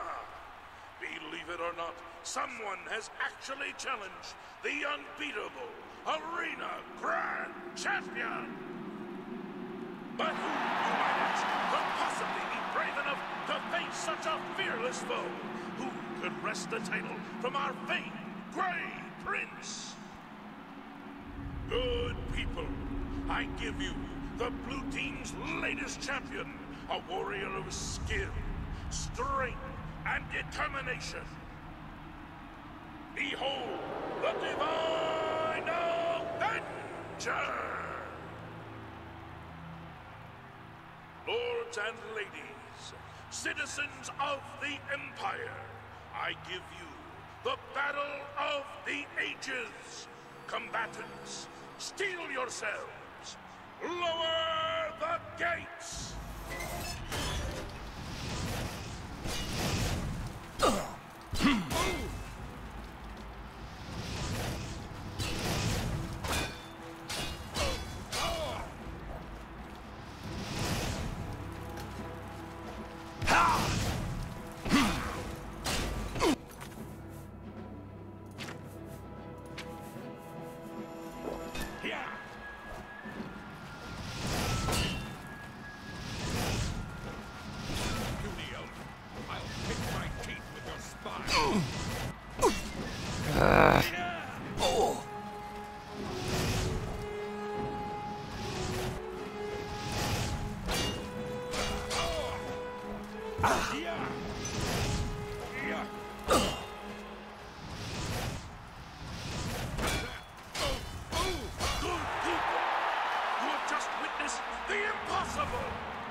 I say again, the Grey Prince has been defeated! Behold, the new hero of the people of Cyrodiil.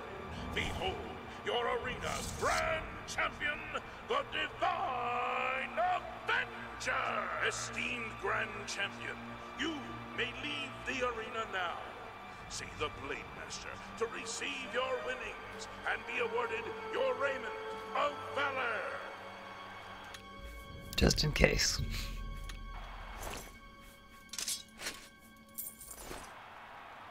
Good lord. Oh. Yeah. I don't know if that's any better.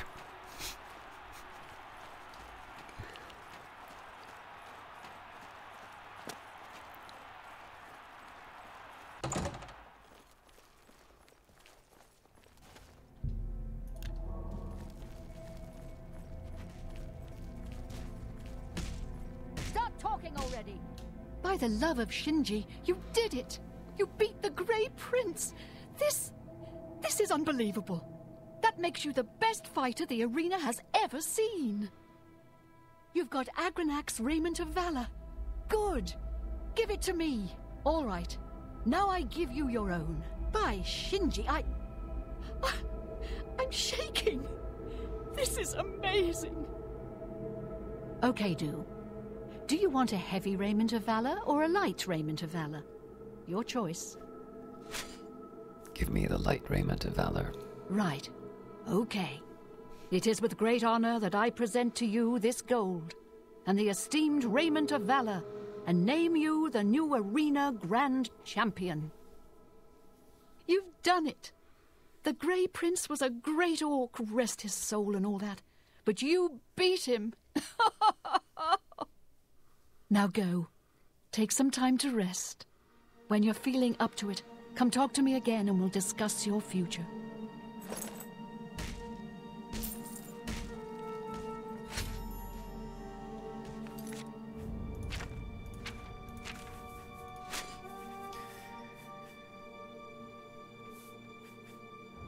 Well, definitely better than the Elven Cuirass.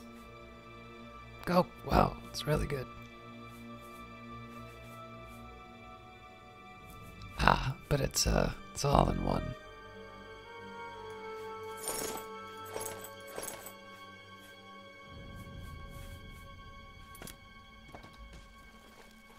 I'm a busy man, what is it? Hello, my friend. What can this grizzled old blade master do for you? Ready for a match. Ready? Ready for what? You're grand champion. You've already won it all. The whole damn thing.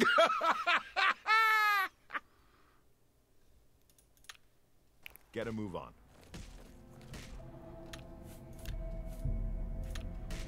You know what? I'll talk with her right away. Oh, there's the new arena grand champion. Now listen, I bet you're wondering what's next, eh? Well, I've been thinking. Why not spice things up a bit? Give the people of Cyrodiil what they really want. We revise the rules of competition, offer a new kind match. I'm talking weekly shows, fights, pitting you against... Are you ready for this? Monsters, and maybe even some wild animals. Sounds great, doesn't it? Sounds like my day-to-day I've had some work. people out collecting your new combatants. The wilderness is full of them. Let me know when you're ready for a match and it's showtime.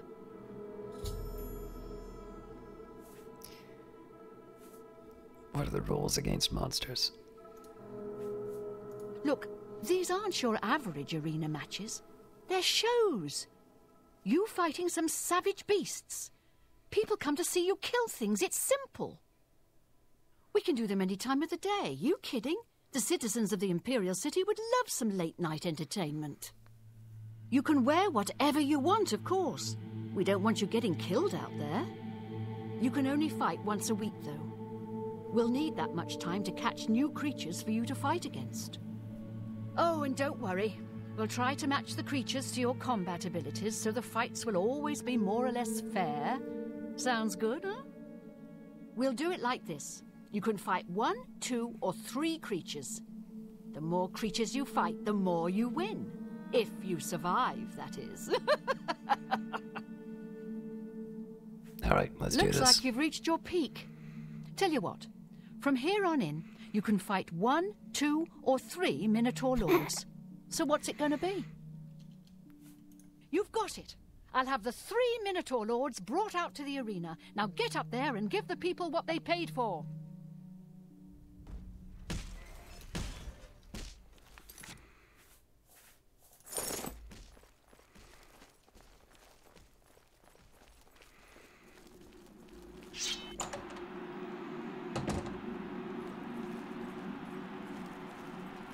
Good people of the Imperial City, welcome to the arena.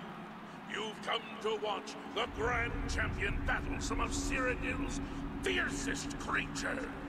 Who will survive this week's epic battle of combatant versus beast? Let's find out. Lower the gates!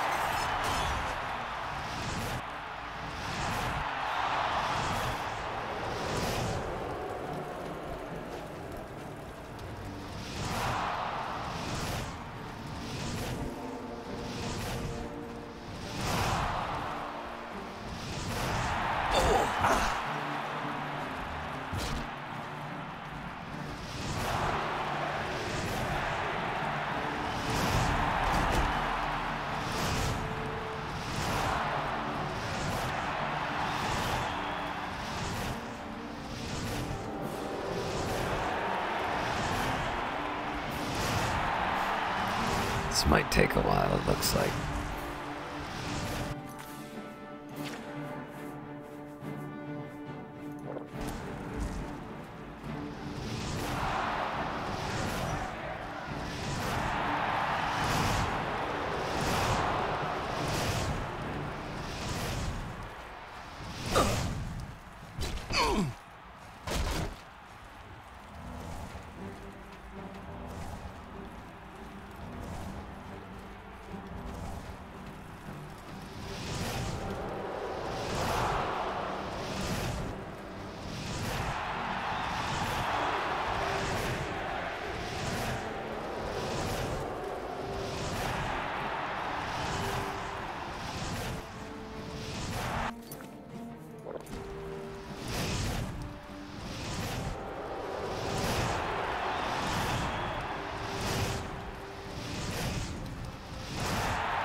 You wash the grime of battle from your body and feel completely rejuvenated.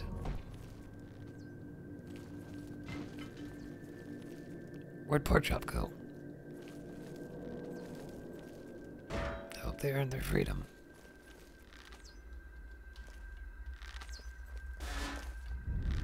Stop talking already! Great show, great show! You really brought down the house. Here's your gold. Now get some rest, and I'll see you next week.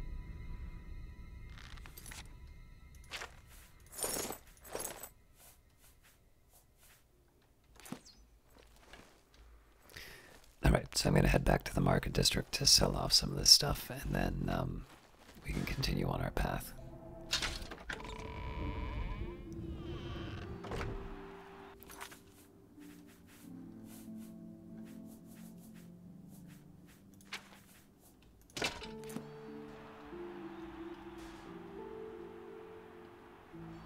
Ah, another happy spectator. You, of course, want to bet on a fight. Who will it be this time? The blue team or the yellow team? Can I bet on me? Oh, sorry, I just assumed. Well, if there's anything else I can do for you, please just ask. Have a good day now. Wow, you're the Grand Champion. I saw your fight against the Grey Prince. You're the best. Can I follow you around? I won't get in the way. Follow your esteemed Grand Champion. Golly, you're the best. I'm going to follow you and watch you and worship the ground you walk on. Let's go. Yes. Oh, great and mighty Grand Champion. Is there something you need? Can I carry your weapon? Shine your boots? Back rub, perhaps? As a matter of fact, there isn't. Follow your esteemed Grand Champion. Golly, you're the best. I'm going to follow you and watch you and worship the ground you walk on. Let's go.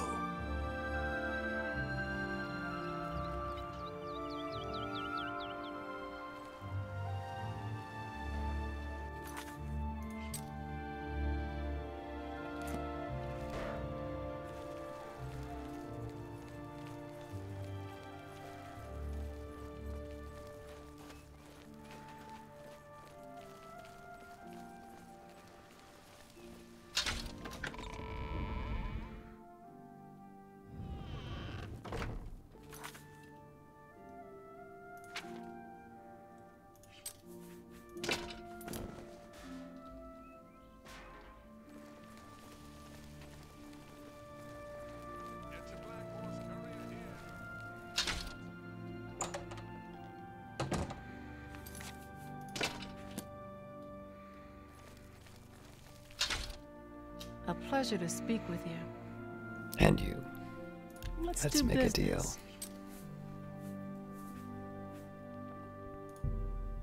That seems a...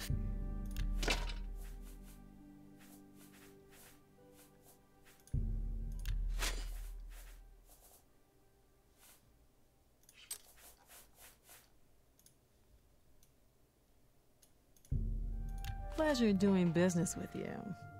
Another satisfied customer. Take care. All right.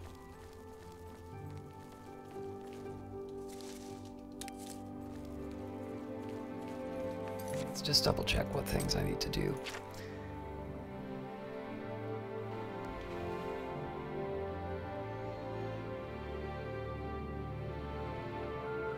I should find out where the Garden of Daraloth is.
Oh yeah, I forgot. I just picked up a bunch of Minotaur horns. Should probably make potions with those. Or just sell them.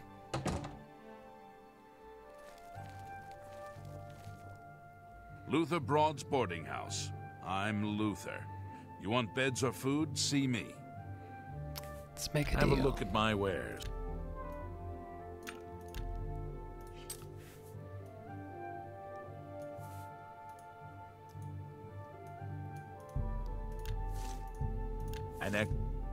That's a fair deal. Come back and see me again. Goodbye.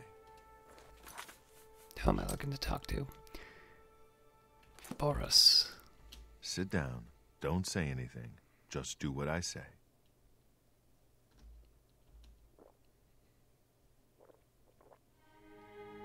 Listen, I'm going to get up in a minute and walk out of here. That guy in the corner behind me will follow me. You follow him.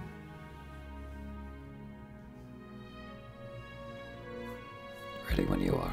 Good. Remember, wait for him to follow me. I want to see what he'll do.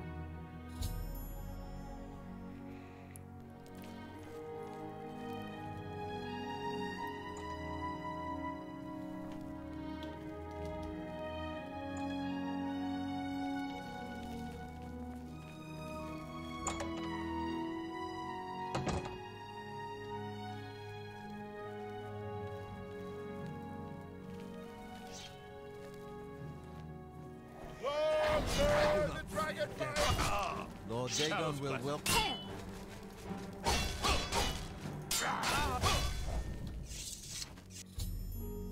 The enemy agent who attacked Boris is dead. I should find out what Boris has learned about our enemies.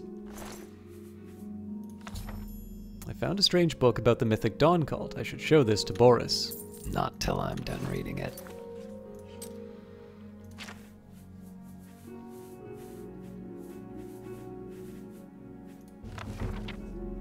Commentaries on the Mysterium Xerxes, Book 1 by Mankar Cameron.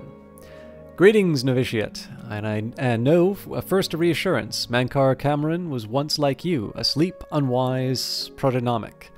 We mortals leave the dreaming sleeve of birth the same, unmantled save for the symbiosis with our mothers, thus to practice and thus to rapprochement, until finally we might through new eyes leave our hearths without need or fear that she remains behind. In this moment we destroy her forever and enter the domain of Lord Dagon. Reader, this book is your door to that domain, and through you, though you be a destroyer, you must still submit to locks. Lord Dagon would only have those clever enough to pause. All else the Orbis claims in their fool running. Walk first, heed. The impatience you feel is the first slave to behead. Enter as Lord Dagon has written. Come slow and bring 4 keys. Know that then you are royalty, a new breed of destroyer, whose garden shall flood with flowers known and unknown, as it was in the Mythic Dawn. Thus shall you return to your first primal wail, and yet come out different. It shall this time be Neonimbiosis, master akin to master, whose mother is Miasma. Every quarter has known us, and none bore our passing except with trembling. Perhaps you came to us through war, or study, or shadow, or the alignment of certain snakes. Though each path matters in its kind, the prize is always thus. Welcome, novitiate. That you are here at all means that you have the worthiness of kings. Seek thy pocket now, and look. There's the first key, glinting with the light of a new dawn.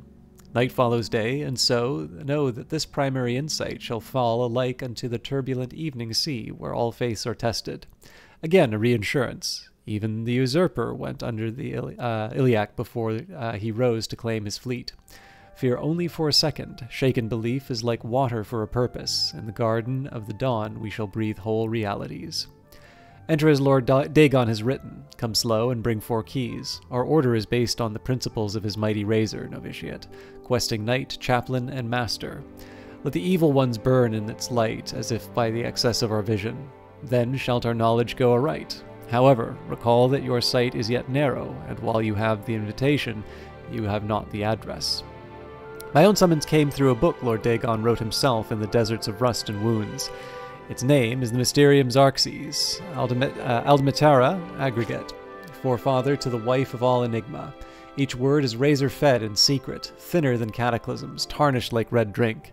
That I mention it at all is testament to your new rank, my child. Your name is now cut into its weight. Palace, hut, or cave, you have left all the fog of worlds of conception behind. Numantia, liberty, rejoice in the promise of paradise. Endlessly it shall form and reform around you, deeds as entities, all systems only an hour before they bloom to zero sums, flowering like vestments, divine raiment worn to dance at Lord Dagon's golden feet. In his first arm, a storm, his second, the rush of plagued rain, the third, all the tinder of Anu, and the fourth, the very eyes of Padom. Feel uplifted in thine heart that you have this first key, for it shall strike high and low into the worm-rot of false heavens. Roaring I have wandered until I grew hoarse with the gospel. I had read the mysteries of Lord Dagon, and feeling anew went mad with the overthrow. My words found no purchase until I became hidden. These were not the words for those common of Tamriel, whose clergy long ago feigned the very existence of the dawn. Learn from my mistake. Know that humility was Cameron's original wisdom. Come slow and bring 4 keys. Offering myself to that daybreak allowed the girdle of grace to contain me. When my voice returned, it spoke with another tongue. After 3 nights, I could speak fire. Red drink, razor fed, I had glimpsed the path until the garden, and knew that it informs other of its harbor. I had to first drown myself in search of sea. Know ye that I have found my fleet, and that you are the flagship of my hope. Greetings, novitiate. Mankar Cameron was once you, asleep, unwise, protonomic, but am no more. Now I sit and wait to feast with thee on all the worlds of the cosmos. Numantia, liberty. Alright, they're really bad guys because of the overwrought prose. Good work. I am glad to see you, by the way. You just caught me at a bad time. What have you learned? The assassins who killed the Emperor were part of a Daedric cult known as the Mythic Dawn. Apparently worship the Daedra Lord Mehrunes Dagon. I've been tracking their agents in the Imperial City. I guess they noticed. The enemy has the amulet. What? They took it from Joffrey? Things are worse than I had thought. They found Uriel's heir. Thank Talos he lives. Martin Septim, you say? We will restore him to the throne. It is the sworn duty of all blades. What's our next move? There's a scholar at the Arcane University. Tarmina's her name. Supposed to be an expert on Daedric cults. Why don't you take that book to her? See what she makes of it. I'll keep running down leads on the Mythic Dawn network. If you learn anything, you can find me at Luther Broad's. May Talos guide you. What can you tell me about Tarmina? Like I said, she's one of the brains over at the Arcane University. Supposed to know everything there is to know about Daedric cults. I hope you learned something from Tarmina about that book. This might just be the breakthrough. What do you need, friend?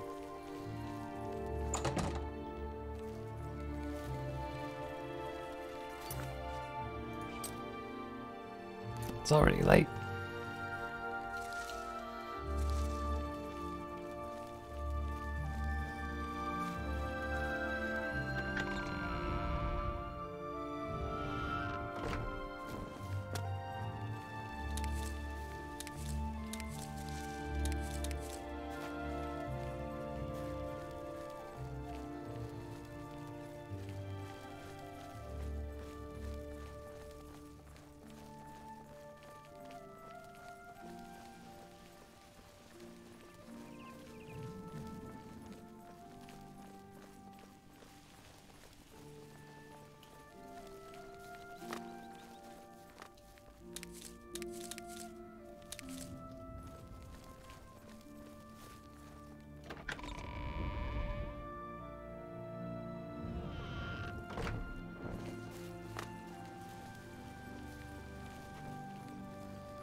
What is it, citizen?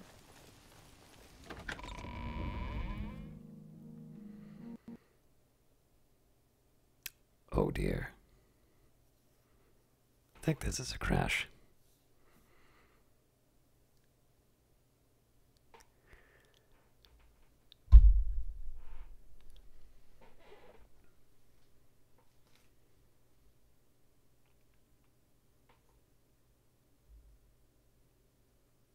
Yep.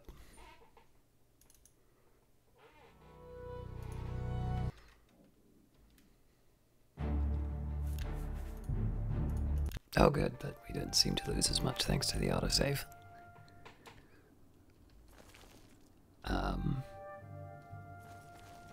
There we go.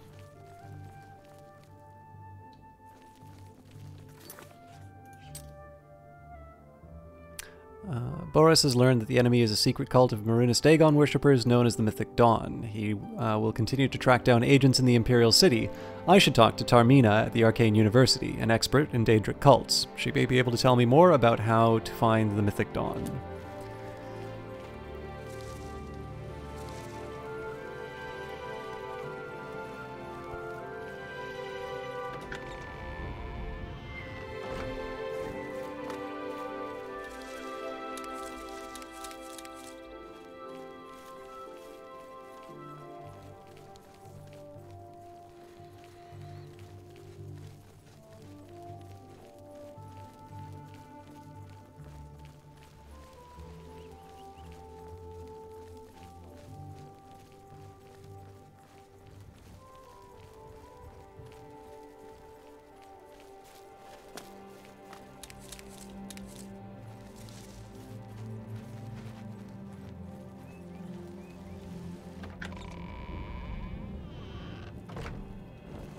Hail, good citizen.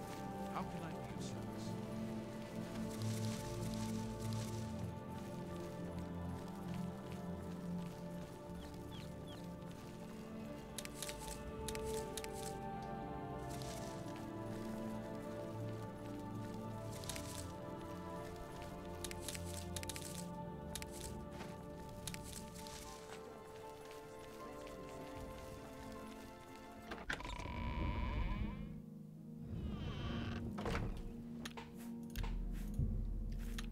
Probably should have done that before, at the point where the crash was, but it worked.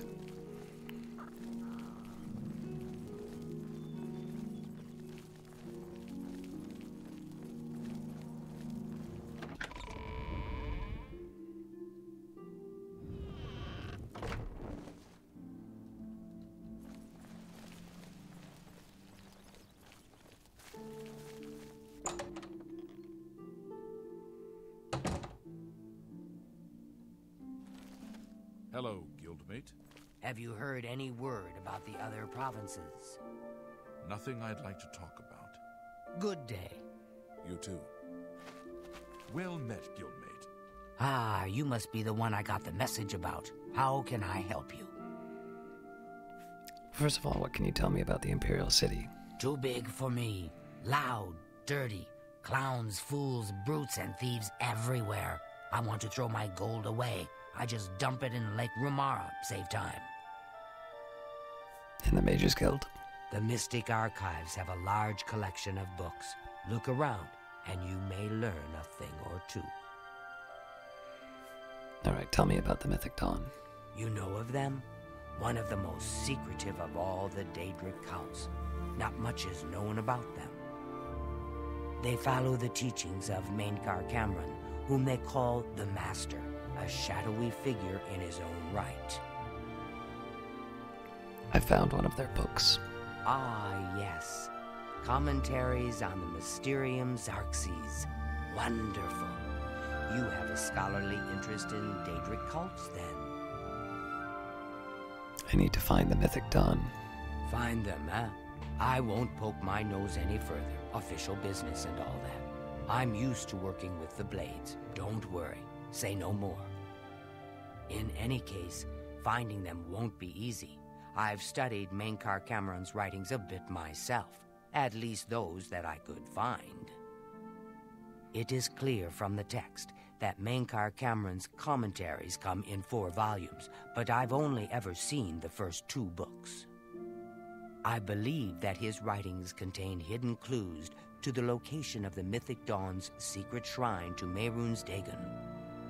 Those who unlock this hidden path have proven themselves worthy to join the ranks of the Mythic Dawn cult. Finding the shrine is the first test. If you want to find them, you'll need all 4 volumes of the commentaries. Where can I find these books? Here, you can have the library's copy of Volume 2. Treat it gently, if you please. As I've said, I've never even seen the 3rd and 4th volumes. You should try first edition over in the Market District. Wait a minute. Phintius, the proprietor, caters to specialist collectors. He may have an idea of where to locate those books. Okay, I was just worried for a second. It's like, I've never seen these strange tomes, but you can buy them at the corner store. Tell me about Mankar Cameron. The supposed leader of the Mythic Dawn cult. He wrote the infamous commentaries on the Mysterium Xarxes. The commentaries are contemporary with Tiber's Septim, over 400 years ago, so he is unlikely to still be alive, although you never know. And the Mysterium Xarxes. The holy book of the Mythic Dawn, supposedly written by Mehrunes Dagon himself. If it exists, it would be an artifact of great and evil power. Anything else you can tell me about the Mythic Dawn? They worship the Daedra Lord Mehrunes Dagon, according to the teachings of their leader, Mankar Cameron. No one knows how widespread the cult is or where their shrine to Mehrunes Dagon is located.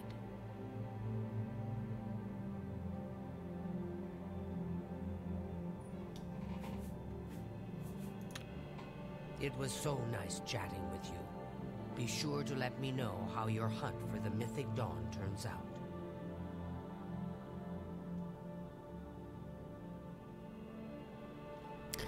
Alright, sorry, I just need to deal with a quick message.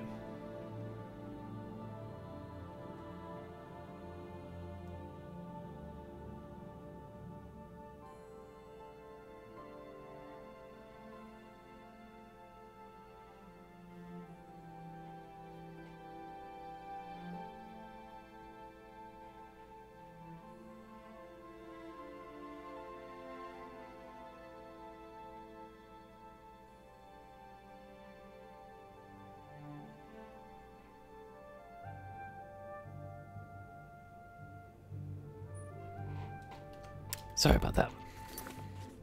Tarmina gave me the second of Mankar Cameron's books about the Mysterium Xarxes, but said that she has never seen Mankar Cameron's 3rd and 4th books on the Mysterium Xarxes.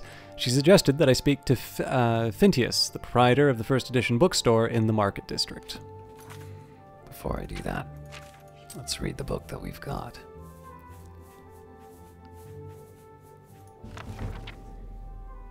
Commentaries on the Mysterium Xarxes, Book 2 by Mankar Cameron. Whoever findeth this document, I call him brother. Answers are liberations, where the slaves of the Malbioj that came to know Numinata cast down their jailer king, Mazatak, which Xarxes Mysterium calls Archaean Mazatak, whose carcass was dragged through the streets by his own bone walkers, and whose flesh was opened on the rocks thereon, and those angels who loved him no longer did drink from his honeyed ichors, screaming, "Let all know free will, and do as they will." Your coming was foretold, my brother, by Lord Dagon in his Book of Razors. You are to come as idols drop away from you one by one. You are exalted in the eyes that have not yet set on you. You swain to well-traveled to shatterer of mantles. You, brother, are to sit with me in paradise and be released of all unknowns. Indeed, I shall show you his book and its foul and many-feathered rubric, so that you can put into symbols what you already know. The sphere of destruction is but the milk of the unenslaved. I felt not your stumbling, for they are expected and given grace by the oils. I crave not your downfalls, though without them you might surpass me even in the coming earth of all infinities. Lord Dagon wishes you no ills, but the momentous. And as he wants, you must want, and so learn from the pages of God this, the ritual of want. Whisper to earth, where the meddlers take no stones except to blood, as blood is blood, and to the cracking of bone, as bone is bone, and so to crack and answer and fall before the one and one. I call you dragon, as brother and king. Hides of drow, 7 and 7, draught of oil, 1 and 1, circles drawn by wet debelites, 3 concentric, and let their lower blood fall where it may, a birth watched by blackbirds, hearthfire first, incant the following when your hearing becomes blurred. Enraptured, he who finally goes unrecorded. Recorded, the slaves that without knowing turn the wheel. Enslaved, all the children of Orbis as it is.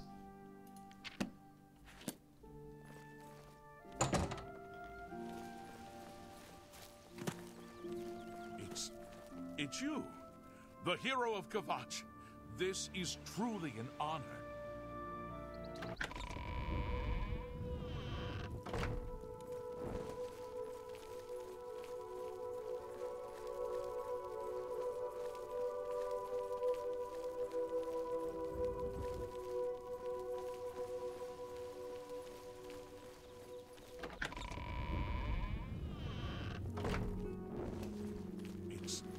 It's you, the hero of Kvatch.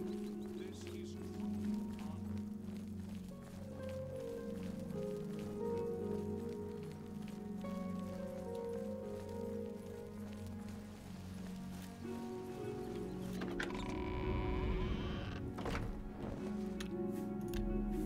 Just in case, I'm paranoid now.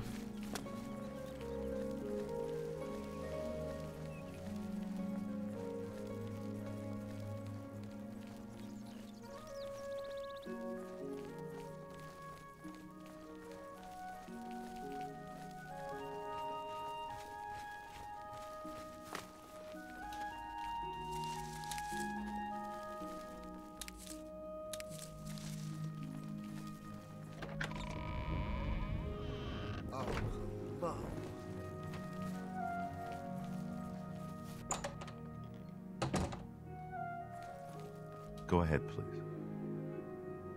I have some questions about the Mysterium Xarxes. You must be referring to Mankar Cameron's commentaries on the Mysterium Xarxes, a common mistake. It comes in 4 volumes. The first 2 volumes are rare, but you may run across them from time to time. The 3rd and 4th are impossible to find. I need volumes 3 and 4. I happen to have a copy of volume 3, but I'm afraid it is a special order. Already paid for by another customer. Sorry. Gwyneth would be terribly disappointed if it was gone when he came to pick it up. So sorry I can't help you. Tell me more about volume 3. I'd like to help you, but the cost... I would have to try to obtain another copy for Gwyneth, not to mention his disappointment if he found out. And volume 4. I wish I had one, but I have never even seen a copy. Who's Gwyneth? I don't know him personally, but he was very eager to get his hands on volume 3 of Cameron's commentaries. Came all the way from Valenwood. As a matter of fact, he's already late for his appointment to pick up the book. Feel free to wait for him if you want to speak to him yourself.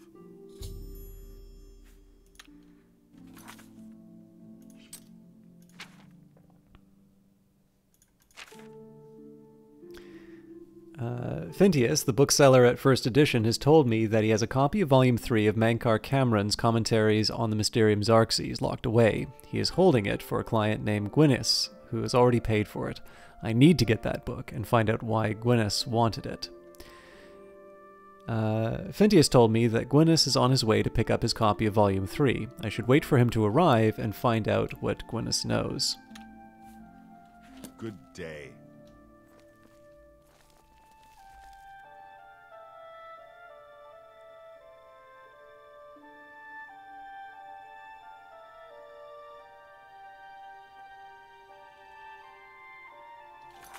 While we're waiting.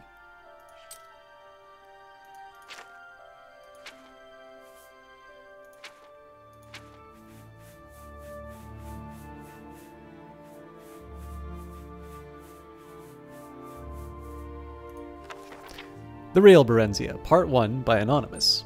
500 years ago, in Mournhold, City of Gems, there lived a blind widow and her only child, a tall, strapping young man. He was a miner, as was his father before him, a common laborer in the mines of the Lord of Mournhold, for his ability in magicka was small.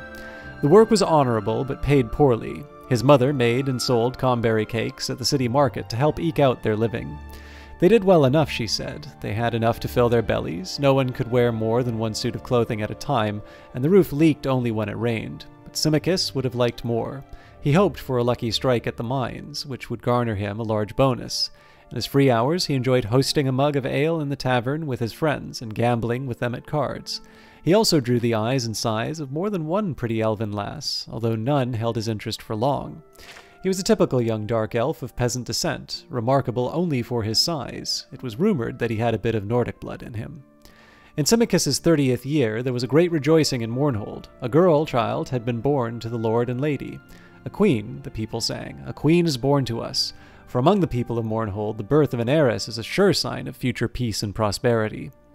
When the time came round for the royal child's rite of naming, the mines were closed and Symmachus dashed home to bathe and dress his best. I'll rush straight home and tell you all about it, he promised his mother, who would not have been able to attend. She had been ailing, and besides, there would be a great crush of people, as all Mournhold turned out to be part of the blessed event, and being blind, she would be unable to see anything anyway. My son, she said, afore you go, fetch me a priest for a healer, for I may pass from this mortal plane ere you return. Symmachus crossed to her pallet at once and noticed anxiously that her forehead was very hot and her breathing shallow. He pried loose a slat of wooden floor under which their small hoard of savings was kept. There wasn't nearly enough to pay a priest for healing. He would have to give what they had and owe the rest. Symmachus snatched up his cloak and hurried away. The streets were full of folk hurrying to the sacred grove, but the temples were locked and barred. Closed for the ceremony, read all the signs. Symmachus elbowed his way through the mob and managed to overtake a brown-robed priest. After the right, brother, the priest said. If you have gold, I shall gladly attend to your mother. My lord has bidden all clerics attend, and I, for one, have no wish to offend him. My mother's desperately ill, Symmachus pled. Surely my lord will not miss one lowly priest. True, but the archcanon will, the priest said nervously, tearing his robe loose from Symmachus's desperate grasp and vanishing into the crowd.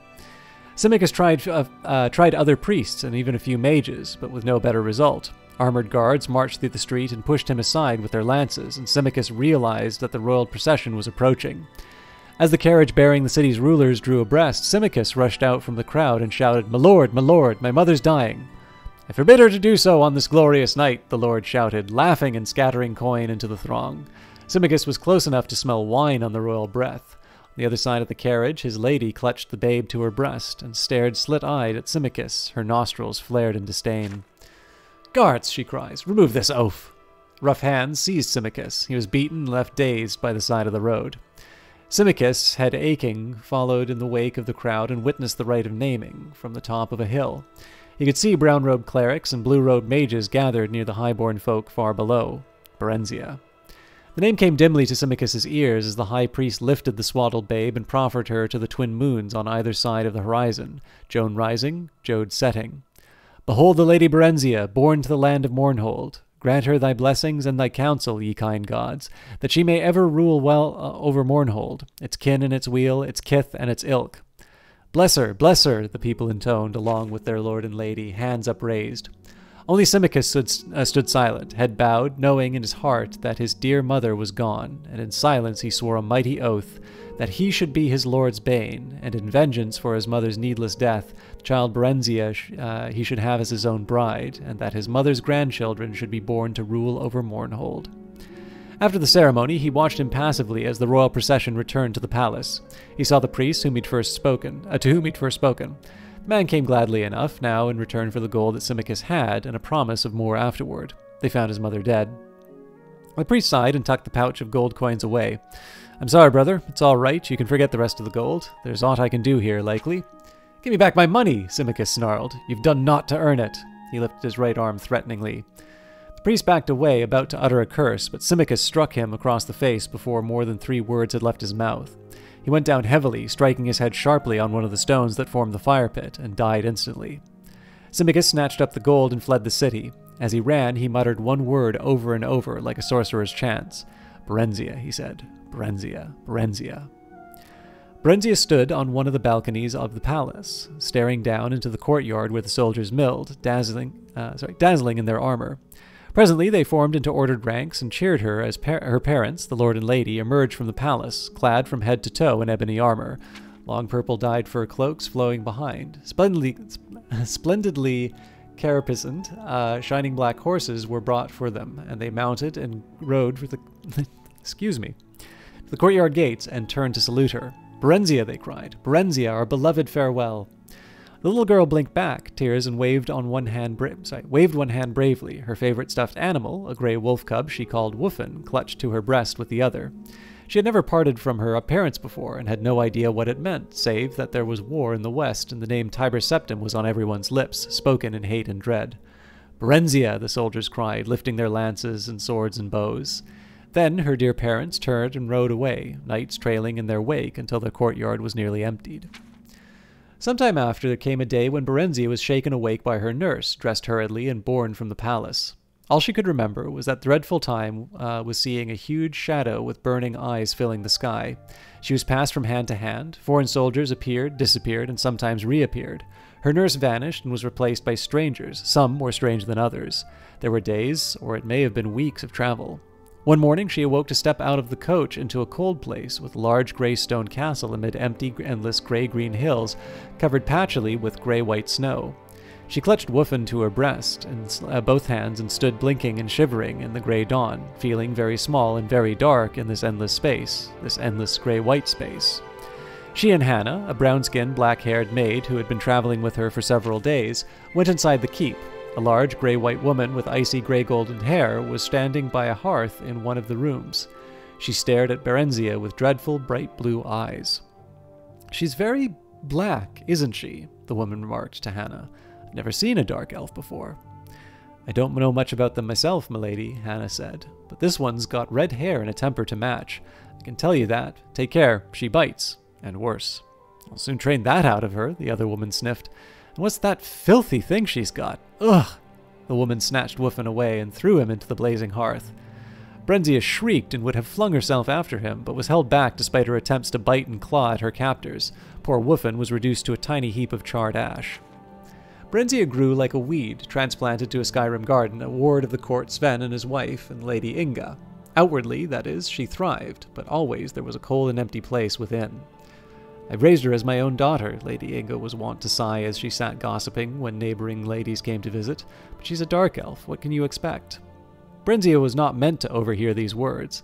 At least she thought she was not. After hearing, her hearing was keener than that of her Nordic hosts.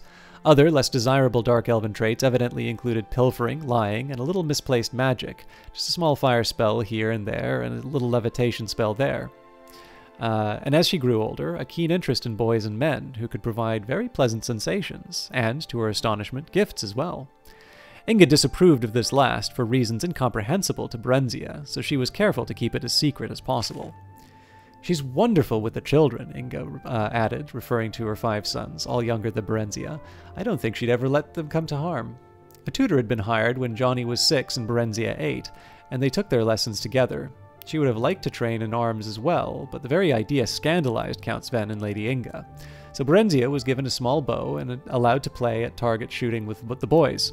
She watched them at arms practice when she could, sparred with them when no grown-up folk were about, and knew she was good as or better than they. "She's very proud, though, isn't she?" one of the ladies would whisper to Inga. And Borenzia, pretending not to hear, would nod silently in agreement. She could not help but feel superior to the Count and his lady. There was something about them that provoked contempt. Afterward, she came to learn that Sven and Inga were distant cousins of Darkmoor Keep's last titled residents, and she finally understood. They were posers, impostors, not rulers at all. At least, they were not raised to rule. This thought made her strangely furious at them. A good clean hatred quite detached from resentment. She came to see them as disgusting and repellent insects who could be despised but never feared. Once a month a courier came from the Emperor, bringing a small bag of gold for Sven and Inga and a large bag of dried mushrooms from Morrowind for Borenzia, her favorite treat. On these occasions, she was always made to look presentable, or at least as presentable as a skinny dark elf could be made to look in Inga's eyes, before being summoned into the courier's presence for a brief interview. Same courier seldom came twice, but all of them looked her over in much the same way a farmer would look over a hog that he was readying for market. In the next spring of her 16th year, Borenzia thought that the courier looked as if she were at last ready for market. Upon reflection, she decided that she did not wish to be marketed. The stable boy, Straw, a big muscular blonde lad, clumsy, gentle, affectionate, and rather simple, had been urging her to run off for some weeks now. Borenzia stole the bag of gold the courier had left, took the mushrooms from the storeroom, disguised herself as a boy in one of Johnny's old tunics to pair of his cast-off breeches, and on one fine spring night she and Straw took the 2 best horses from the stable and rode hard throughout the night towards Whiterun, the nearest city of any importance and the place where Straw wanted to be. But Mournhold and Morrowind also lay eastward, and they drew Borenzia as a lodestone draws iron. In the morning, they abandoned the horses at Borenzia's insistence. She knew that they would be missed and tracked down, and she hoped to throw off any pursuers. They continued on foot until late afternoon, keeping to side roads, and slept for several hours in an abandoned hut. They went on at dusk and came to Whiterun city gates just before dawn. Borenzia had prepared a pass of sorts for Straw, a makeshift document stating an errand to a temple in the city for a local village lord. She herself glided over the wall with the help of a levitation spell. She had reasoned, correctly as it turned out, that by now the gate guards would have been alerted to keep an eye out for a young dark elven girl and a Nordic boy traveling together. On the other hand, unaccompanied country yokels like Straw were a common enough sight. Alone and with papers, it was unlikely that he would draw attention. Her simple plan went smoothly. She met Straw at the temple, which was not far from the gate. She had been to Whiterun on a few previous occasions. Straw, however, had never been more than a few miles from Sven's estate, which was his birthplace. Together they made their way to a run-down inn in the poorer quarters of Whiterun. Gloved, cloaked, and hooded against the morning chill, Borenzia's dark skin and red eyes were not apparent, and no one paid any heed to them. They entered the inn separately. Straw paid the innkeeper for a single cubicle and an immense meal, and 2 jugs of ale. Borenzia sneaked in a few minutes later. They ate and drank together, gleefully rejoicing in their escape, and made love vigorously on the narrow cot. Afterwards, they fell into an exhausted, dreamless sleep. They stayed for a week at Whiterun. Straw earned a bit of money running errands, and Borenzia burgled a few houses at night. She continued to dress as a boy. She cut her hair short and dyed her flame-red tresses jet black to further the disguise, and kept out of sight as much as possible. There were few dark elves in Whiterun. One day, Straw got them to work as temporary guards for a merchant caravan traveling east. The one-armed sergeant looked her over dubiously. He chuckled. "Dark elf, ain't ya? Like setting a wolf to guard the sheep, that is. Still, I need arms, and we ain't going near enough Morrowind, so you can betray us to your folk. Our homegrown bandits would as fain cut your throat as mine." The sergeant turned to give Straw an appraising look. He then spun back abruptly towards Borenzia, whipping out his short sword, but she had her dagger out in the twinkling of an eye and was in a defensive stance. Straw drew his own knife and circled around the man's rear. The sergeant dropped his blade and chuckled again. "Not bad, kids, not bad. Now how are ye with yon bow, Dark Elf?" Borenzia demonstrated her prowess briefly. "Aye, not bad, tall. And you'll be keen of eye by night, boy, and hearin' tall times. A trusty Dark Elf makes as good a fighting man as any could ask for. I know, I served under Symmachus himself afore I lost this arm and got invalidated out of Emperor's army." "We could betray them. I know folk who'd pay well," Straw said later as they bedded down for the last night at the ramshackle lodge. "Or rob them ourselves. They're very rich, those merchants are, Barry." Borenzia laughed. "Whatever would we do with so much money? And besides, we need their protection for traveling quite as much as they need ours. We could buy a little farm, you and me, Barry, and settle down, all nice-like." "Peasant," Borenzia thought scornfully. Straw was a peasant and harbored nothing but peasant dreams. But all she said was, "Not here, Straw. We're too close to Darkmoor still. We'll have other chances further east." The caravan went only as far as Sungard. The Emperor, Tiber Septim I, had done much in the way of building relatively safe and regularly patrolled highways, but the tolls were steep, and this particular caravan kept to the side roads as much as possible to avoid them. This exposed them to the hazards of wayside robbers, both human and orcish, and roving brigand bands of various races, but such were the perils of trade and profit. They had 2 such encounters before reaching Sungard. An ambush, which Borenzia's keen ears warned them of in plenty of time for them to circle about and surprise the lurkers, and a night attack by a mixed band of Khajiit humans and wood elves. The latter were a skilled band, and even Borenzia did not hear them sneaking up in time to give much warning. This time the fighting was fierce. The attackers were driven off, but 2 of the caravan's other guards were slain, and Straw got a nasty cut on his thigh before he and Borenzia managed to gash the Khajiit assailant's throat. Borenzia rather enjoyed the life. The garrulous sergeant had taken a liking to her, and she spent most of her evenings sitting around the campfire listening to his tales of campaigning in Morrowind with Tiber Septim and General Symmachus. This Symmachus had been made a general after Mournhold fell, the sergeant said. He's a fine soldier boy, Symmachus is, but there was more'n soldierly involved in that Morrowind business, if you take my meanin'. But, well, you know all about that, I expect. Oh, I don't remember, Borenzia said, trying to sound nonchalant. I lived most of my life in Skyrim. My mother married a Skyrim man. They're both dead, though. Tell me, what happened to the Lord and Lady of Mournhold? The sergeant shrugged. I never heard. Dead, I expect. It was a lot of fighting before the armistice got signed. It's pretty quiet now. Maybe too quiet. Like a calm before a storm. Say, boy, you going back there? Maybe, Borenzia said. The truth was that she was drawn irresistibly to Morrowind and Mournhold, like a moth to a burning house. Straw sensed it and was unhappy about it. He was unhappy anyway, since they could not bed together, as she was supposed to be a boy. Borenzia rather missed it too, but not as much as Straw did, seemingly. The sergeant wanted them to sign on for the return trip, but gave them a bonus nonetheless when they turned the offer down and parchments of recommendation.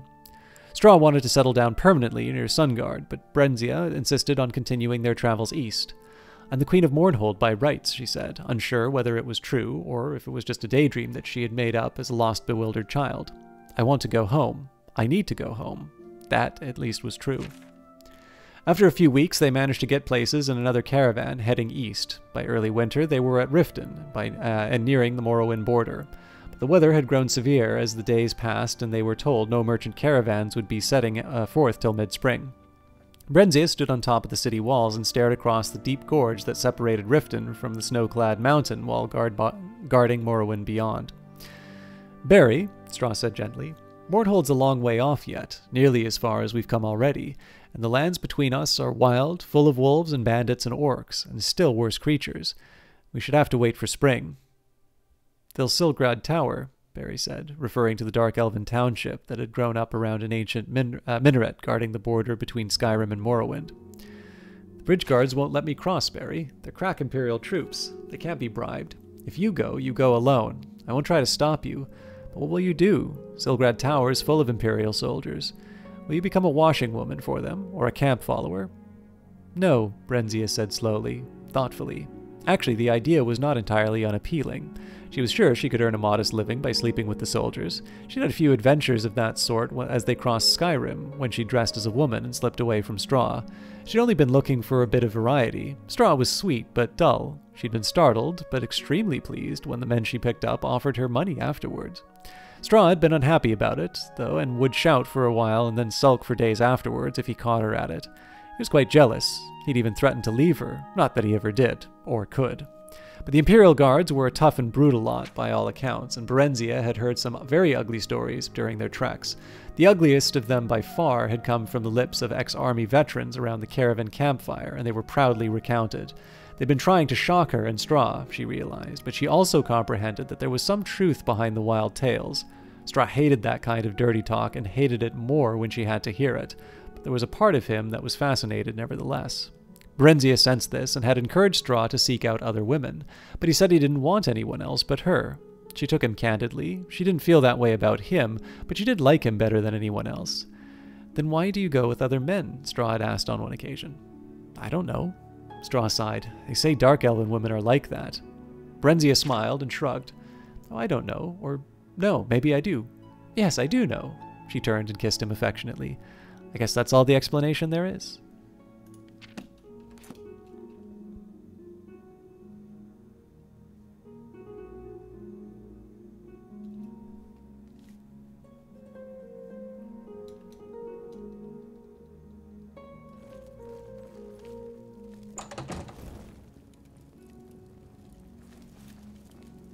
Good to see you. I'm sorry, but I'm late for an appointment. I've no time to talk now. You must not have heard me the first time. Good day. Are you deaf? Leave me alone. You're not getting in until Are you you talk deaf? to me. Leave me alone.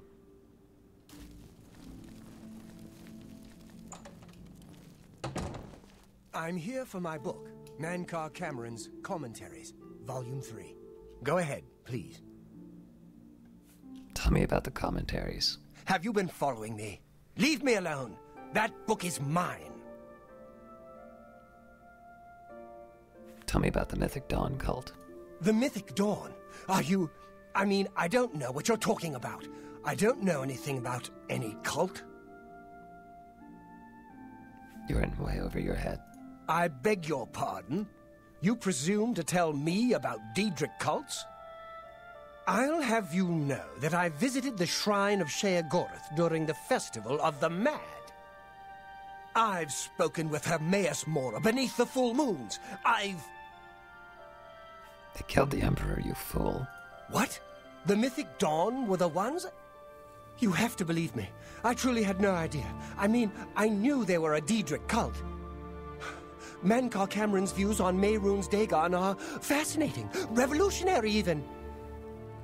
But to murder the Emperor, Mara preserve us. You'd better give me that book. Yes, of course. I don't want anyone to think I had anything to do with their insane plots. Here, Volume 3 is yours. What you do with it is your business. I need the 4th book as well. You can only get Volume 4 directly from a member of the Mythic Dawn. I had set up a meeting with the sponsor, as he called himself. Here, take this note they gave me. It tells you where to go. I don't want anything else to do with the Mythic Dawn.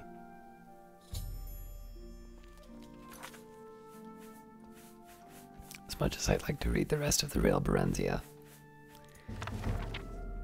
Commentaries on the Mysterium Xarxes, Book 3 by Mankar Cameron. The tower touches all the mantles of heaven, brother novitiates, and by its apex one can be as he will. More, be he as was, and yet changed for all else on that path for those that walk after. This is the 3rd key of New Mantia, and the secret of how mortals become makers, and makers back to mortals. The bones of the wheel need their flesh, and that is mankind's heirloom. Oathbreakers beware, for their traitors run through the animic paths, runner-dogs of prolix gods. The dragon's blood have hidden ascension in the 6,000th years of ethereal labyrinth, which is arena, which they yet deny is oathbound. By the book, take this key and pierce the divine shell that encloses the mantle takers, the skin of gold, scarab a orbex. Woe to the oathbreakers! Of the skin of gold, the Xarxes Mysterium says, be fooled not by the forlorn that ride astray the roadway, for they lost faith, and this losing was caused by the Aedra, who would know no other planets. Whereby the words of Lord Dagon instructs us to destroy these faithless. Eat or bleed dry the gone forlorn, and gain that small will that led them to walk the path of Godhead at the first. Spit out or burn on to the side that which made them delay. Know them as the Nemloi. Nemoli. Every new limb is paid for by the underknown. See, brother, and give not more to the Hydra. Reader, you will sense a shadow choir soon. The room you are in right now will grow eyes and voices. The candle or spell light you read this by will become gateways for the traitors I have mentioned. Scorn them and fear not. Call them names. Call out their base natures. I, the Mankar of Stars, am with you, and I come to take you to my paradise, where the tower traitors shall hang on the glass racks until they smile with a new revolution. That is your ward against the Nemloi. They run blue through noise and shine only when the earth trembles with the eruption of the newly mantled. Tell them, go, Gartok al-Nem, God is come, Numi Mora, Num Dale Mem. Once you walk in this mythic, it surrenders its power to you. Myth is nothing more than first wants, unutterable truth. Ponder this while searching for the 4th key. Understood laws of the arcanature will fall away like heat. First tower dictate, render the mutant bound, where he may do no more harm. As god of the mundus alike, shall be his progeny, split from their divine sparks. We are 8 time 8 exarchs. Let the home of Padme see us as sole exit. Kim, those who know it can reshape this land. Witness the home of the Red King once jungled. He that enters paradise enters his own mother. Alma Ruma, the orbis endeth in all ways. Endeth we seek through our dawn, all endeth. Falter now and become one with the wayside orphans that feed me. Follow, and I shall adore you from inside. My first daughter ran from the Dagonite road. Her name was Ruma, and I ate her with no bread, and made another which learned, and I loved that one, and blackbirds formed her twin behind all time. Starlight is your mantle, brother. Wear it to see by and add its light to paradise.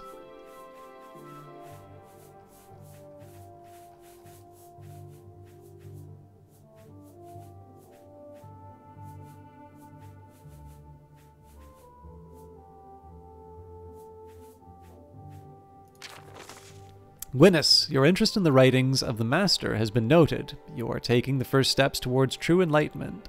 Persevere, and you may yet join the exalted ranks of the Chosen. If you wish to continue down the path of dawn, you will need the 4th volume of the Master's commentaries on the Mysterium Xarxes. It can be obtained only from a member of the Order of the Mythic Dawn. As your designated sponsor, I will pass on my copy to you if I deem you worthy. Study the first 3 volumes of the Master's writings. Look for the hidden meaning in his words as best as you are able.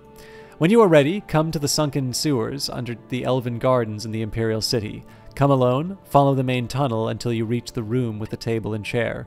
Sit down. I will meet you there and give you what you desire. The sponsor.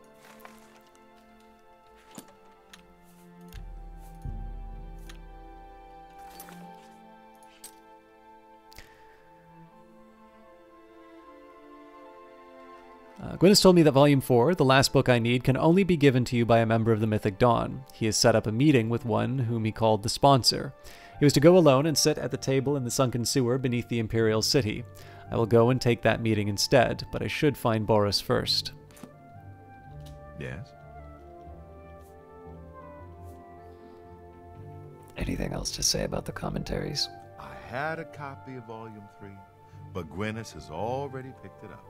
So sorry. And Gwyneth? I've already said too much. I'm sure you understand. My customers expect absolute discretion.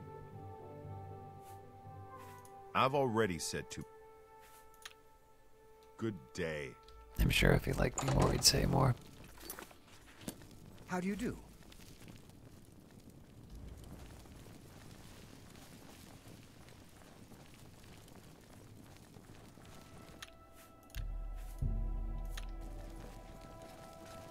Speak.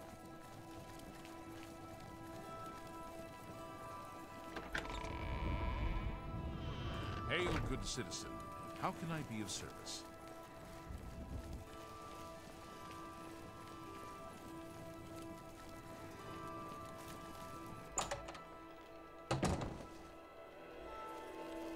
You're not easy to get hold of. What have you found out? They'll pay for the murder of the Emperor. Now that we know who they are, it's only a matter of time. I found a meeting place for the Mythic Dawn. This just might be the break we've been looking for. Good work. We need to get that 4th book then. If Tarmina is right, we can use these books to locate the Mythic Dawn's hidden shrine. Let's go. I know that part of the sewers well. Tell me more about the sewers. The sewers run underneath the whole Imperial City.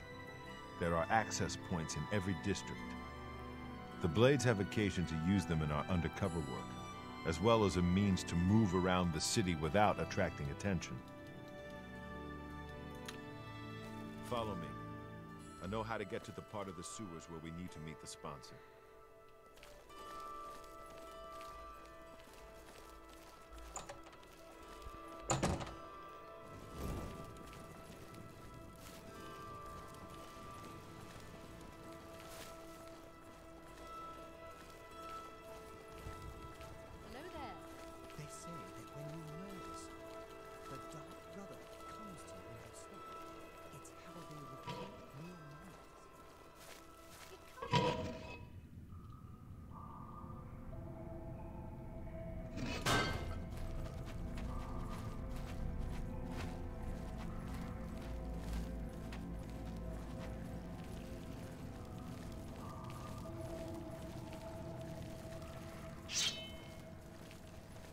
Look out!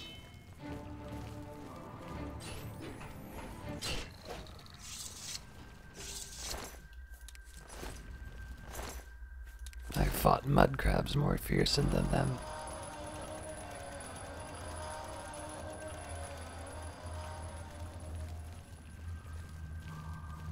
Stick together! Ah!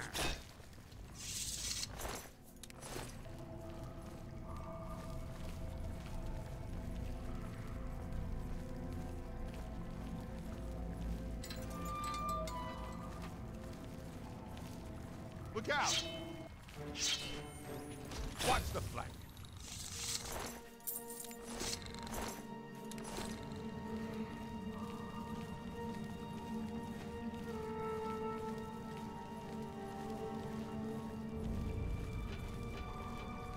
Get my back.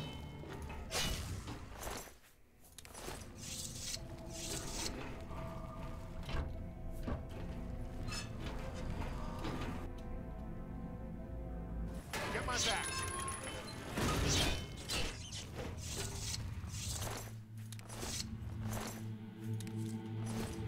Just in case there's a crash.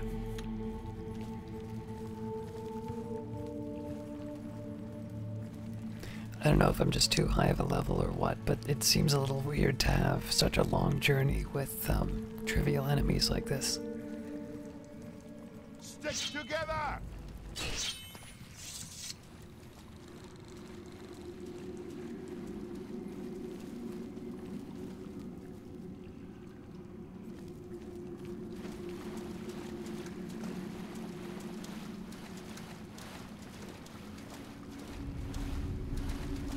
Look out! Look out!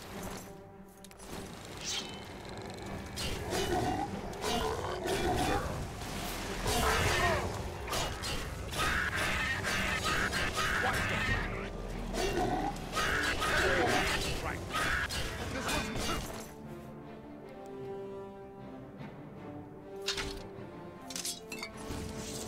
Watch the fight.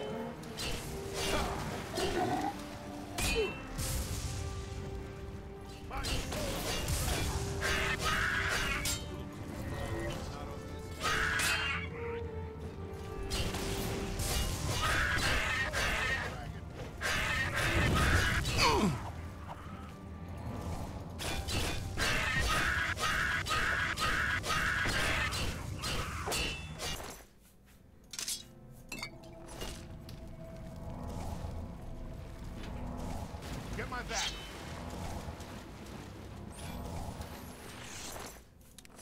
Get my back. Watch the fight.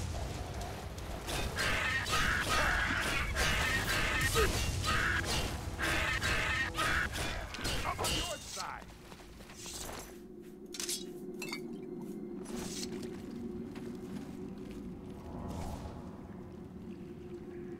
We didn't lose a fan, did we?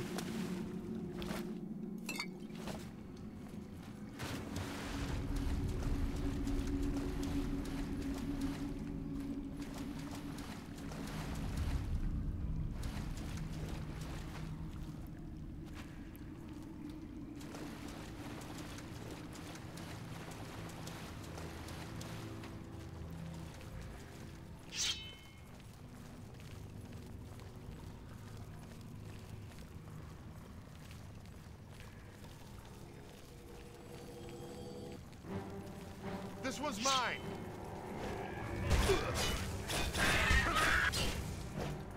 Ah! Ready to fight.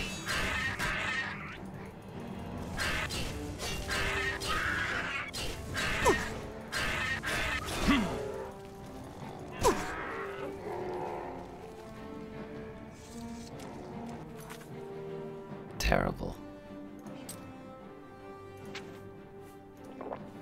Look out!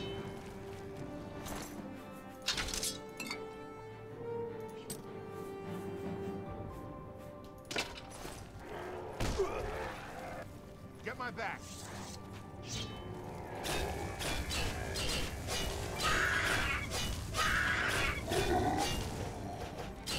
Not on on this day.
Stick together!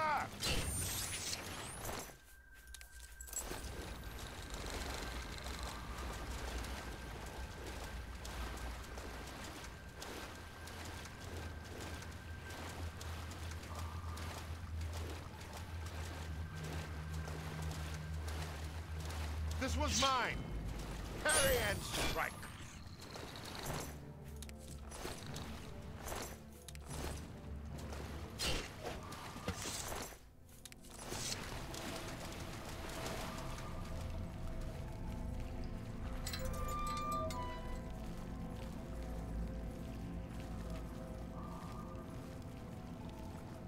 All right, the room with the table is just through this door. I always wondered who put it there. I happen to know that if you go up the stairs there, you can get a vantage point on the meeting room. I think I'd better be the one to handle the meeting. You'll be my backup. Keep watch from above in case of trouble.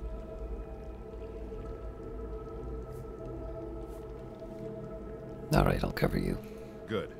Remember, we must not leave here without the book. It's our best chance of finding the amulet. I'm ready when you are. Listen, I may not survive this, but if I don't, you must. You must recover the book and find the Amulet of Kings.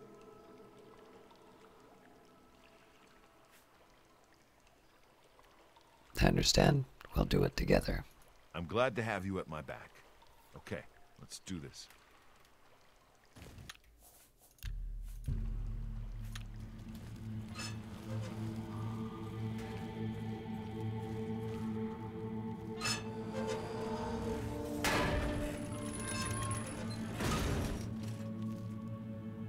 I told you to come alone. Imperial Brothers, Septum! kill that! Be glad. A time of clash. He's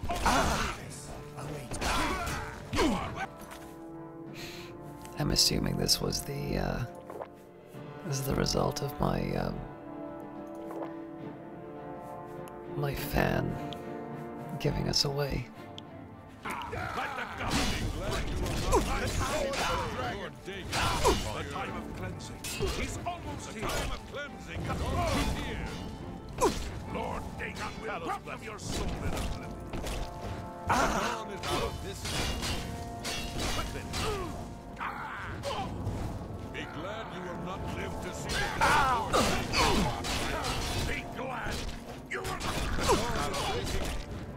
Only the.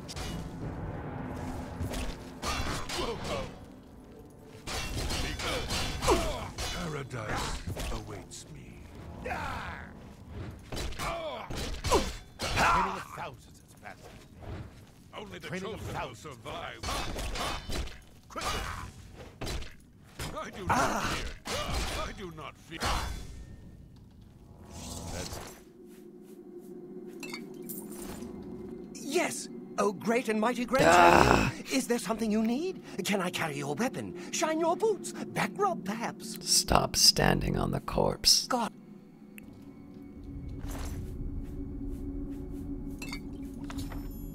I have the fourth and last volume of Mankar Cameron's writings on the Mysterium Xarxes. I can now piece together the clues within them and, to find the Mythic Dawn's secret shrine. Maybe Tarmina can help.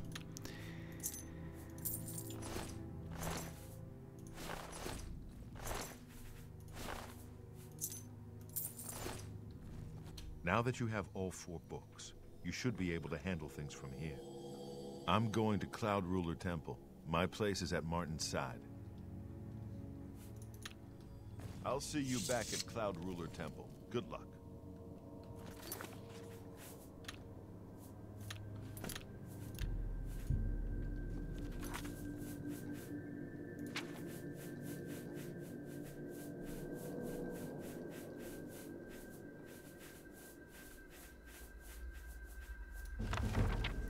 Commentaries on the Mysterium Xarxes, Book 4 by Mankar Cameron. May the holder of the 4th key know the heart thereby. The Mundix Ternae was once ruled over solely by the tyrant Drow kings, each to their own dominion, and border wars fought between their slave oceans. They were akin to the time totems of old, yet evil and full of mockery and profane powers. No one that lived did so outside the sufferance of the Drows. I give my soul to the Magna G, saith the joyous in paradise, for they created Marunis the Razor in secret, in the very bowels of Lig, the domains of the upstart who vanishes. Though they came from diverse waters, each get shared sole purpose, to artifice a prince of good, spinning his likeness in random swath, and imbuing him with Oblivion's most precious and scarce asset, hope. Deathlessly I intone from paradise, Marunis the thief-taker, Marunis God's body, Marunis the red arms that went up, Numantia, liberty. Deny not that these days shall come again, my novitiates, for as Marunis threw down Lig and cracked his face, declaring each of the 19 and 9 oceans free, so shall he crack the serpent crown of the Cyrodiils and make federation. All will change in these days, as it was changed in those, for by the magic word Numantia, a great rebellion rose up and pulled down the tower of Kim El Garjig, and the Templars of the upstart were slaughtered, and blood fell like dew from the upper wards down to the lowest pits, where the slaves with maniacal faces took chains and teeth to their jailers, and all hope was brushfire. Your dawn listens, my lord. Let the Arbris know itself to be free. Marunis is come. There is no dominion save free will. Sons were riven by your red legions and moved from Lig to the hinterlands of Chill, a legion for each Get, and Kuri was thrown down, and Jaff was thrown down, and Hormagil was crushed with cold salt, and forevermore called Hor. And so shall it be again under the time of Gates. Under the Mars, Malviage was thrown down, that old city of chains, slaked in new bone warmth, and set free. Galg and Morgalg were thrown down together in a single night of day, and it shall be again under the time of Gates. Nothing but woe for Nirn, which has become the pit, and 7 curses on its brow, the Vermi Naimok. Before its crusades would be as my lord's creation. Get by the Gi, and do as thou wilt, of no fetters but your own conscience.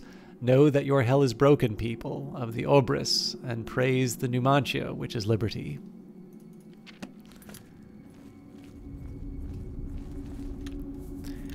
And on that note, I think we'll end it for tonight. Thank you very much for watching, and we will see you next week.